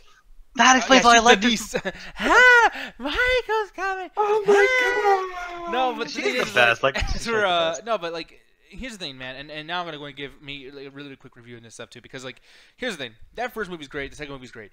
I did like the fourth one. I do feel like it was way too overly produced. Michael Myers supposed to be great. Then you get to the sixth one, and you're saying like, oh, that's when it made the most sense. That's when everything went crazy for me, because I don't know if you knew this or if you watched both of them. There's two very distinct versions of Part 6. Is there? I only saw one. Because one of the Part 6s is the one where Michael Myers rapes his niece. And he's trying to impregnate her to bring another Michael Myers, because the thorn, that thing that he has on his fucking hand, that little tattoo thing he has, the thorn cult, whatever the fuck, is trying to bring more serial killers like him into real life. And that's why it's so important that he's connected to all these, like, you know, people. So it's not even about him killing babysitters or killing Laurie Strode. He just wants to kill the entire bloodline, but then he wants to rape them too. He wasn't ever trying to kill the niece, which negates Part 4 and 5, because he was trying to kill her, you fucking idiots. Like, it makes no sense. That's the biggest problem I feel with the series, is that there's the motivation makes no goddamn sense for why he's doing it. All he's doing is just murdering people because they're around. I think Part 6 is the same one. or it's either part 6 or part 7 where the random DJ gets murdered for some fucking reason. Like he just goes to chill in his car and then he gets got. I'm like, why? Yeah, and then Why? H2O was easily the best one. I agree with you with that. But then you get a situation too where like that ending would have been the perfect way to end it, but Resurrection makes that shit look stupid. Where the point is, I mean, this is all canon, so it's like I can't say, well, it's great how the way she killed him. She didn't kill him. You know, when the movie first came out, that's great, but I cannot ignore what happens right after that in the Resurrection. That makes H2O suck. And as far as Rob Zombie movies go, that first remake was one of the best things I've seen. But then it's like, okay, you tried so hard to show that he's been going through so much shit, and like he's his family's so rough to deal with. I don't know how that equates to him trying to rub his little sister's or his big sister's fucking leg and trying to finger her before he kills the rest of his family. That's a little odd. I don't know why we have to see Rob Zombie's wife stripped naked at a strip club while he kills everybody because he wants to play 70s music and show titties and ass. I mean, this is typical like Oscar bait shit where it's like, yeah, we're being artistic, so pussy and ass, bro. Yeah, like no. I think it was more of just not every artistic. single one of his movies. Yeah, Rob Zombie's a fucking freak. I don't like Rob Zombie, dude. As a person, he's a fucking weird piece of shit. He probably like jerks off at the script of Devil's Rejects. You know what I mean? But the thing is, it's funny because like when you see the first one, it sticks pretty close to the original. It has its stupid scenes, but it does. The second one, the Halloween 2, it's its own complete new script, but it's boring a lot from 2 and 5. And the problem is just it's a mess. There's points near the end. Like, why is he like the fact that he's seeing his fucking mother and younger self through these trippy background sequences is the dumbest part of the fucking movie. It makes 5 look like it makes sense, and there's a fucking psychic connection between those two. Yeah, and then like, the worst part part about a dumber movie than 5. No, and then the worst part about it is like at the very end, the big climax. He finally dies in part 2, and he gets to say something. We've been waiting forever to hear Michael Myers' voice. What's he gonna say? He goes, "Die." It's like, wow, that's hilarious. And then he dies by getting stabbed. Has he not got stabbed in every movie ever? Every single one. He dies at the end of every movie, except for like 5 where he gets captured. But the thing is, like, the purpose of redoing this is to show that he's not superhuman. He's just a big bad motherfucker. That was the whole purpose of doing this again. And then part 2 is like, nah, let's be superhuman and let's get all the ridiculousness of 8 movies and just fit it into 1, and then add this like extra layer of stupidity on him having these daydreams. And think about the white pony and all this weird shit too. What the fuck am I watching? Like, or how about the end of the actual movie where for some fucking reason they shoot Laurie in the face? Well, not in the face, but every other part of her body. Why? And dude, there's these fucking weird trippy scenes where it's like out of a fucking like I expected fucking Evanescence or Korn to play when she's stuck in a coffin and she just starts going weird. Yeah. Like Rob Zombie lost his fucking mind. I think what it is when he did the first one, they had to be like, hey, you got to make this like the remake, and he was stuck on a script. I think because that one made so well, they gave him free reign to do whatever he wanted. The second one, that's why the second one is so disjointed, is so fucking weird. And it's fucking ridiculous. Yeah, I think it's happened with the originals too. I like I said, dude, the Halloween franchise is great. I love Michael Myers. I love the character. Honestly, I like the character more than Jason Voorhees. I think Michael Myers is way better than Jason. But the story and the way they panned this entire thing out and paced out these movies, it's pretty fucking bad. Like it's really annoying. So like, I mean, if we were to give this a rating out of the entire thing, if I were to tell someone to rent these movies or whatever the fuck, I say stream the series. Don't buy every movie. Buy a couple of them, and maybe one day me and Alan will come back and review, not on the live show, but maybe like later on we'll probably review these movies in singles. But as a franchise as a whole, don't ever rent or buy this shit. Stream the fuck out of it because it's not worth it. And they really, I'm telling you, the only horror franchise is, at least somewhat, adds certain quality throughout the entire way through. I do think it's a Nightmare on Elm Street. Maybe it's me just loving on Freddy too much, whatever the fuck, but I do think Nightmare on Elm Street is the only one that I would actually give the franchise a full-on buy it. But this is really annoying. But what do you think? I kind of love this series. I'm surprised, man, because you just talked shit about half those movies right now. I know, and I have a lot of problems with them. But like about halfway through, I'm like, I'm loving this. Like, I'm loving this a lot because he's an unstoppable force. So at this point, I'm just trying to see, like, how are they going to stop him this time? So I got to the point where I'm like, yeah, there are some bad ones, some terrible ones, but I was never bored. The only reason I was checking my clock was actually just to confirm that the timestamps were all the same. But I also got to the point where I think I watched 5 of these movies in one day because I ended up loving it. So at this point, like, watch them. Like, I don't care how you do it. Fucking watch them because they're fun as hell. And if you watch them in order, it's like going through time. Like, it almost gets to the point where you can tell this is where horror movies like these died. Because it's like around the 8th or 9th one, where it's like, okay, you almost pinpoint which movies, like, okay, this is the year where they all just started being garbage. Now it's all Scream. Yeah, It was all Scream, or it was all like, well, let's not focus on the characters at all. It's just a body cam movie. But honestly, so many of these are so interesting and weird and stupid that you're never going to be bored to them, and they're all short, except for the Rob Zombie, which are 2 hours. All these are an hour and a half. So it's like watching a television show. So I can't say I was ever bored or wasted my time. I'm kind of glad I watched them. I almost want to do this again for Jason or Freddy. People are asking for that right now. They want you to Hellraiser series. I'm telling you right now, Hellraiser as a franchise, and I'll probably watch it with you if you do this, but Hellraiser franchise is a fuck it hard. I was gonna say Candyman. You know what? If the chat liked how I did this, I don't mind doing this again for another franchise. Chucky. I don't think I could do Chucky because I watched one of those and that traumatized the fuck. Actually, no, Chucky's so short. If you watch Chucky, I'll watch Chucky with you. Yeah, you know what? If that's what people funny. wanted, motherfuckers are coming with just random shit now, like the Carnosaurus series. The Carnosaurus series. No, man. Whatever. Like I said, dude, I'm with you in the idea of like, yeah, you should watch these. I think you should watch these, but I think you should watch them if there's like a Halloween, like October's coming up soon, y'all. Like, dude, watch this on AMC. They, you know. And by the way, too, like. One thing I actually would prefer to watch these with like family or friends and not have to sit through like the pornographic shit sometimes. Like there's just stupid sex scenes, and I'll be honest, when I was a kid, I was like jerking off. I was like, fuck yeah, that's great. But like So many sex. you know, but like the thing is like it's too intense in that sense. Sometimes I think that it takes you out of the movie. Like there's a part of part 4, this girl has like the greatest, hugest titties in the world, and she's having sex. And then there's parts where, I mean, it's like a lot of like sexual tension and her like waiting for her dad to leave and the sheriff to leave so she can fuck again. And then Michaels comes up and stabs her through a fucking closet with a rifle. Stabs her with a rifle. Shotgun. Oh, Shotgun. Up through the sternum into the door. Yeah, and it's like, for one, that's funny they stabbed her with the rifle. And then secondly, we just got done seeing her get fucked. And I'm like, okay, you just took the horror out of it. We don't need to see the sex shit. Just, can we have the horror movie stuff and just enjoy the horror movie stuff? Do you have to add the fucking porn? Dude, at this point, we're 4 fucking movies in, and that's a staple. No, you need big old titties, white bimbo titties flopping in your face. They didn't even show it. Every orifice. They kept fucking showing for mine. They never even showed. I'm talking about those Rob Zombie films. Oh, yeah. They didn't show it, did they? None of the women, like they showed, but the women were normal size. No, in part 2. Motherfucker, I watched this today! No, I'm telling you right now, like, I watched it all the time. There's a part where Michael Myers, in Halloween 2, he grabs a stripper and bashes her face completely off. And Yeah, she's that naked, was... vagina showing and everything. Oh, yeah. Yeah, so I mean, it's extra X-rated more so than normal. So come on, Alan. I mean, that's a No. I'm saying it's like there's no big flopping tit. It's just regular women. Like there's no fucking like triple D shit Well, here. of course I took some, creative liberty. That's what I'm saying. Obviously, that's the fact. I was saying God was describing it like there's some fucking blood shows. I'm like, no, they're all relatively normal women. Yeah, true. I like I said, maybe people probably think I'm a fucking asshole for doing it, but it's like I don't like naked people in my fucking movies. I just don't. It gets my. Why is Gary mad at me?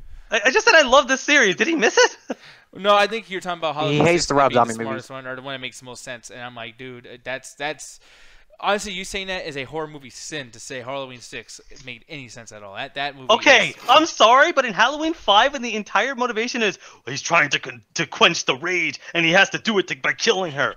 Why is he killing 8 other motherfuckers at the same time? Well, the thing He's is, you tell me that makes more sense than some cult controlling him? That makes way more sense. The thing is, and I hate to say this too, but it's like, because you do make sense in that sense, in comparison to those. But at the same time, like Halloween does kill people, and not just her, so it does kind of fit what they're saying.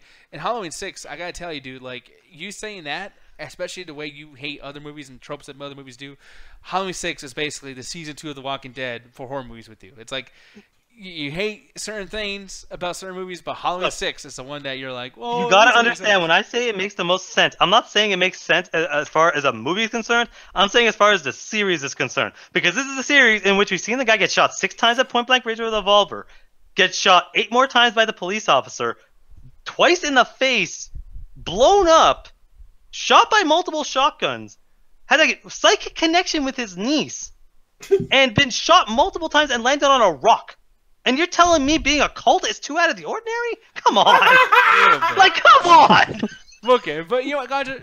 I know you've seen the whole series. What would you rate it? If you had to put a rating on it, what would you rate the entire series? Honestly, you guys went into all the greater details, so I'm not going to continue the audience with Ganja's perspective of the same opinions that Nick and Alan gave. But me, just go cut to it. I honestly say it's a stream it. Honestly, when it comes to Halloween, and it's just the way it is. One, it's a cult classic. And 2, it's just something great to throw on for Halloween time and just enjoy yourself or have a nostalgic lane. Like, for example, this is one of me and my dad's favorite movies to watch together. So anytime I see these films on and I watch it, I always think about me and him always fucking around with me because I was always terrified of the theme. And he will always put that theme on to mess with me. So it always brings back memories. So I will check out Stream It. If you're not a big fan of these films, then just avoid it. Okay. And Eddie, I know you love your Halloween. You have to. I mean, look at you. Look at your hair. Yeah. What would you, if you had to put one of our rating systems onto this, man? Like, what would you give Halloween the franchise? Probably a Stream It, since they always come on AMC every year as like a marathon. Yeah, and you know, most of them I like to watch, especially the first two around Halloween. And you know, I have a lot of problems with the first Rob Zombie remake, but I would even put that on Halloween because it's kind of a cool movie to put on around that time to get in the mood. I will probably never watch the second one again because that one is a colossal piece of shit. But the fucking alien, for the most part, fuck. I don't know which one's worse. I hate both of those movies, but altogether, I guess, Stream It. But I mean, we'll see when the new one comes out. Hopefully, that is some good shit. Yeah, man. Speaking of what could or could not be good shit, this will be very quick because I didn't think we were gonna be doing a whole franchise. I kind of surprised them all. Like that's why I was kind of like hoping, like, yo, Nick, can we talk about this today, man? Yeah, man. So we'll do this. Review all the Predator movies. But I gotta bring up this. You guys, one still should tell you all. Sweaty Danny Glover. Mr. Heart Attack himself. I fucking hate Predator 2 with a fucking passion. Oh. God damn, I hate this movie. Dude, we watched this the other night again. Right. I'll write my ass. For one, horrible fucking special effects. Horrible fucking acting from Danny Glover. One of the worst actors of all fucking 1980s and 1990s time. Fucking terrible. And the Predator himself shows up a quarter of the movie. I mean, a quarter of a quarter, Alan. Yeah, and I get that, but to me, it's like one of those things where, yeah, he's not, even though he's a titular character, he's not in the movie a lot. But then again, I just watched fucking 10 movies in a row in which the main character is in the movie for maybe half an hour. So we're already there. But the thing is with this, it's like what I enjoyed about it was the world building. Because the first one was what you wanted. It was a Predator movie. You find the Predator the whole time. With this, it's like there's a lot of what's going on with the world building. I like seeing what it's like to have an alien that's a normal alien. That's not just, oh, I'm going to take over the world. I'm just here to fight a bunch of motherfuckers. I like that. It showcased an interesting world where it's like, yeah, the concrete jungle, and you kind of got that with this is just its craziest commando, but it's buildings and shit. And then seeing a normal person go up to toe-to-toe with the Predator means like, it almost gives hope for regular people where it's like, yeah, you don't need to be Arnold to fucking fight a Predator. You could actually be a regular person. It just takes the courage to actually fight one of these things. Are there bad parts of this movie? Yeah. Why is he hanging out of a car even though the bullets are wrecking on there? Would that make him an easier target? Fuck it, who cares? But it's still a fun movie, and there's still a lot of stuff in there that builds the world, and I think better than Alien sequels have fucking built the world. Predator 2 is better than most of the Alien sequels. Okay, you know what? I'll say this is probably better than Alien 3 and Alien Resurrection. Yes, but the actors are terrible. As a body count film, like such a body count film, and I'm like, I don't mind body count films. I love horror movies, but it's a body count film where I don't see any of the deaths. This movie has no balls compared to the first one. The first one, I saw people skinned alive. I saw people hanging with their dead bodies and intestines hanging out. I seen Arnold, blow up an entire fucking Cuban refugee camp, whatever the fuck, and just killing people, shooting them. But is it Cubans or? It's Costa Rican. They're just indiscriminate locals. They're as I call it. And I was like, okay, generic brown village. Nick. Exactly. I'm going to kill all the brown people. But that was his dad. No, the thing is, doing that shit. Carl Weathers is great, but then it's like, typical douchebag shit where it's like even his character Dylan, his reasoning for doing things is way too, whatever, like just way too obviously villainous in the first movie. But at the same time, at least it was entertaining when he was doing shit. This second one has nobody like Carl Weathers. They do that typical government bullshit where the government wants to, find his Predator dude and probably use his shit to go kill people, his weapons and shit they want to use. I mean, he does the generic government shit. They do the generic fucking hero thing. There's a part where the Predator kills a gang. Predator goes for people that he wants to compete with. He does it for competition. Yeah. Why the fuck would he go in a random room where people are snorting coke off hookers' asses and titties, and he just kills them all, and then You know what I mean? Like, that makes no sense. Yeah, but again, like when you look back to this, to me, this feels more of a Predator movie because when you look at fucking well, what the fuck is the movie? The Predator, the first Predator. That's 2 different movies. It starts off as a regular going through the jungle. Oh wait, this isn't my mission, and then it just becomes a horror movie for the last half an hour of it. Well, this stays consistent from start to finish. Well, okay, well, there's consistency in having 2 genres, though. I mean, you could still have 2 genres. Not really, though. It literally changes genres because that if you had a situation in which he's then fighting his way out of the fucking jungle, it would just that's just Rocky. First half is just not Rocky 3. Jesus fuck, I was doing that all night. Rambo 3, and then it ends with Predator movie, and it's like it's 2 different genres of movies. I'm not saying that the first one's bad in any way, but with this, it has its problems, but it's consistent, and it's actually a consistent Predator movie from start to finish. Where that one is 2 different movies, and it just has a clunk about halfway through. It's like, okay, now we're a fucking horror movie. I guess you're right. I mean, like, it is what it is. I have my own opinions on that. We won't get into it too much, but yeah, man, this movie, I have to give this an avoided. I won't give it a fuck it.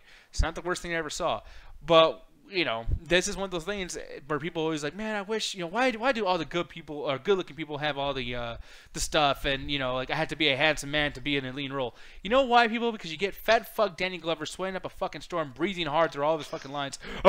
Here comes Predator. Here it goes. Oh god, oh, like. Really, I want to hear you. Yeah, like a normal person would in any situation, Nick. Dude, have you ever ran up a flight of stairs? I bet you'd be like a 2. But dude, I can't hear what he's saying. Like he's like, dude, I'm sorry, but like, get Kevin James as Mall Cop going against everyone that Rambo went against. Then, if you want to be fucking realistic, like, I'm sorry, but like, and by the way, with Mall Cop, he's out of shape. They get the point across. No, Predator 2 is gonna be compared to Mall Cop. I'm sorry, people. I'm doing it. You are the fucking no will ever agree with you. I could give a fuck less because people just don't think like me. But like with Mall Cop, at least when they get the point across that he's a fat fucking, he's out of shape, it's not only done for comedy, but when it's not comedy based and he's actually struggling to save his fucking daughter, at least I can hear what the fuck he's saying. He'll do something, runs out of breath, but then like they do a jump cut or something, and he's back to breathing normal, and we can hear what the fuck dialogue is. But the whole movie, dude, there's a part Danny Glover goes into the police station because the air conditioning is not working. He's over there talking to his fucking CEO dude, or not the CEO, the sergeant dude, and he's like, hey, so there's a prayer out there. What do you want to do with that? And the guy's like, I don't know. He's talking normal. Danny Glover's the one who's fucking out of breath. Why is everybody else talking normal? Because he's hot. You just proved it. I'm sorry, but like jump cutting to him being I'm fine. That's some bullshit. He's being chased by a predator. I expect him to be exhausted. I expect him to not be the freaking Superman, the fucking main character the first one is. Or the Superman that apparently Paul Blart Mall Cop is. Because we're using that as a fucking comparison. But the point is, it's like, yeah, he's a normal dude. Yeah, he's a cop, but he's a normal dude. He's had some training. Maybe he's even been to a war. But he's not a Superman, and I like that shit. The shit that he does, he's terrible. He is the worst shooter out of all of the fucking crew. Good! Guess what? It's really hard to shoot! But he's going against a predator. So is a predator shitty at what he does, even though he's made for competition, and yet he's able to be equalized to fucking Danny Glover, Mr. I can't fucking breathe? Well, because he's going across the city and he's not used to the terrain. Whereas in the Predator movie, he kind of, like, that's why Arnold was able to beat him, because he's not used to the terrain. In 2 Predator movies, we have seen the Predator lose because of the terrain. This is consistent with the Predator mythology. It's like when what's his face attacked Russia during the winter. You don't attack a place that the people are used to. We're used to jungles, both, the concrete jungle and actually Predator 1. That's why we're able to win, because we know our environment. We know a city well. I bet if a Predator broke into your home, you might be able to get out of there before he figures out where the hell you are. Whereas a Predator's like, where the fuck am I? Where are all these fucking buildings? He's not used to a jungle. He's not used to that. That's why Predators is really good, because now it's a Predator's home turf. I'm just saying, people, when I say this for future reviews and whatnot, be in shape when you fucking make a movie. When you're going to get paid so much money, lose a little bit. Like, just not so many donuts, Just not so many. I know I'm a fat dude talking too, but, like, I'm not a fucking movie actor. As someone said, hey, Nick, I'm donuts are fucking delicious, though. And at the end of the day, donuts are delicious. No, if someone's going to pay me $2 million to do a fucking movie, or even more so than that, or even a little bit less than that, I think I would be like, you know what? I'm going to get a treadmill. Yeah, but you're acting like the guy could have worked out if he wanted to. They're probably going for a more realistic, average, everyday detective. Guess what? There are a lot of detectives that I'm pretty sure you could outrun if you fucking wanted to. Right. I guess. I don't know. Do you remember this movie at all, Ganja? Not really, man. I was Like I remember Predator 2 in like flashes of it. It was never my favorite one because it didn't have Arnold. I'm not calling his last name, but it didn't have Arnie in it, so it really did lose its appeal to me because I always felt like it was one of those movies that the sequel should have been him going after against one of these other Predators or find out there's more of them. So when Donald Glover, I don't even know, go try to correct that. We've all been doing that. When Mr. Glover shows up, I'm not all that hyped for it, so I was never really a fan of it. And I kind of passed out way before you guys watched this movie. Yeah, and Eddie, do you remember Predator 2 at all? Can you back me up here? I've seen it a couple of times. I've always kind of liked it. I mean, I'm sure it's not anywhere near close to perfect, but I always thought the last like 20 minutes of the movie in particular was kind of cool when he was like the Predator was chasing after him and he had to like outsmart him and stuff. So it's alright. All right. I guess I give it a stream it. Stream it. And what would you Definitely give like it better than Requiem. Yeah, no, AVP Requiem is the shit. But you, Alan, what would you rate this? It's one of those things where it's my favorite Predator movie, but I understand a lot of people not liking it, especially if you're in Gonzo's position. So honestly, I'd have to go with a stream it because I think the movie's a lot of fun. But if you're, cynical like Nick, who thinks every single person in a leading role should be the most fit, handsome person in the fucking world and never have any sex at all, because that's not what handsome people do. Basically, just you're probably not gonna like this. But if you kind of want to see a situation where a Predator goes up against a normal person, this is that kind of movie. And I enjoyed the hell out of it, but I'm not sure if you guys will. So just stream it. If you can get it for free, I think that'd probably be the best way to watch, especially nowadays. Now, before we end the show off, because usually I was gonna end everything off right now, but. Incredibles 2. You watched it. I got to sneeze. Hold on. Yeah. Okay, I guess I'll go with this quick because the movie just came out. I don't want to talk a lot about it, but it's kind of the best way to sum this up. And I'm sure people are going to yell at me for this, but it feels like a direct-to-DVD sequel as opposed to a passion project. Because it's one of those things where I felt like it didn't really explore the characters at all. It didn't really use their powers in a different, unique way. Hell, some of the characters don't even get shown up. And it feels like they recycled the plot of the first one, where instead of the father wanting to relive his glory days as a hero and deals with some random business guy that's giving him this money, the mom is now doing it. And the fathers that through the comedy, the dads don't know how to take care of kids because we're in 1997 now, and men don't know how to take care of kids because women are Superman. It's like, yeah, women know how to take care of men. It's like, guess what? Kids aren't super impossible. I'm sure dad, if he actually cares, and they do show that. But I felt a lot of times where I'm like, I'm checking my clock, going, this just is lame. It's really, really lame. Some of the animation was beautiful. I'll give it that. It's probably one of the best looking ones. But I think that the bar for animated films has been raised, whatever the fuck, from movies like Coco and Zootopia. And honestly, the original is so much more unique than this. It's not even saying that this rips off a bunch of current superhero stuff. It rips off itself. Like when I watched The Incredibles a year ago. It's not like this 15-year thing where I watched it when I was a kid. I literally watched it last year. And that had unique stuff with it. It was really adult for its kids stuff. It had real dialogue with on the island will be my favorite sequence. It has great animation with the speedster, my favorite character, just doing cool action scenes. I didn't get any of that. I just got a bunch of lame let's just do some superhero stuff and then let's have a bunch of rando superhero stuff because superheroes are big now. It really felt like a cash grab because of the momentum of superhero movies. And honestly, it really bothered me where I didn't get anything unique. I got the same movie again, except for now Jack is even more annoying than he wasn't last time. Honestly, I'd say avoid it. Unless you're the biggest fan and will blindly watch this, you might be heavily disappointed by this if you love the first one. Man, I am. Man, you are gonna get people after you. Hey, Gary's already mad at me, so I don't give a shit. But hey, fucking Rojo was saying that it's getting really mixed views. Either people love it or they feel like I do. I'm not saying this is bad, but it's honestly it's on the low end. It's on the lower end of avoid. It didn't make me mad, but it really made me upset because I had high hopes of this. I thought this would be really good. The trailer sold it to be really good, but I remember saying this in the trailer. This looks like the first one again, and it is. It is a redo of the first one, except it's the female lead instead of the male lead. And trust me, they'll remind you through the course of the whole movie.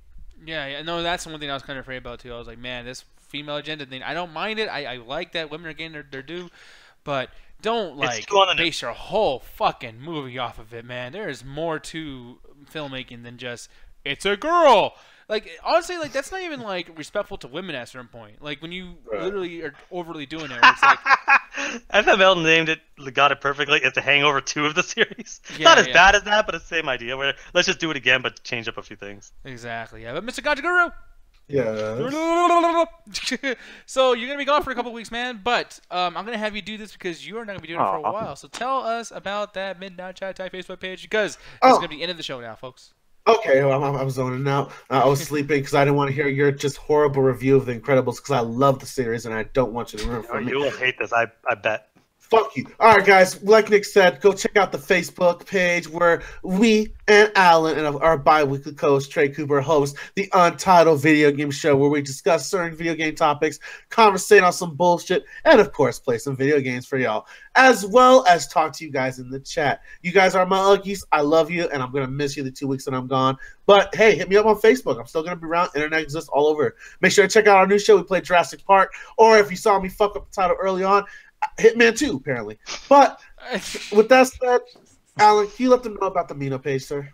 Yes. So a lot of you left community questions, and if you're one of the people that are watching and don't know how to do that, check out our Facebook page. There'll be a link to the Amino. Every couple of weeks, we'll be throwing up stuff, or even just put it in there. And Nick checks it every couple of weeks, so we might be able to throw some up. But yeah, check out the Amino. There's a 24-hour chat there. People chatting all the time. They're sending food pics to piss Nick off. They're yelling about my opinions on just about everything and praising Gonzo for some fucking reason. Yeah, why does Gonzo always gets praised for shit, and he fucking dude kind of sucks. What the no fuck? idea. But anything that about my popularity. But yeah, people, definitely do that. And then obviously tomorrow is a return of the Mac. We are returning to the Mac of the Ringside Hangout, doing Money in the Bank. Man, god damn it. Like I honestly don't want to do it, people, but we gotta come back. We gotta do our thing. And I'm just gonna say, people, you're gonna hear us bitching because that's probably gonna be bad. I hope it's not. Yeah.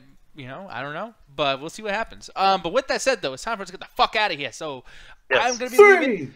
Go ahead, baby. I'm so sorry. I interrupted you. Go ahead. No, I jumped the gun. My bad. Wait, I just turned the music on. My bad. One more time. Let's take out the cringe. 3, 2, 1. Attack the show.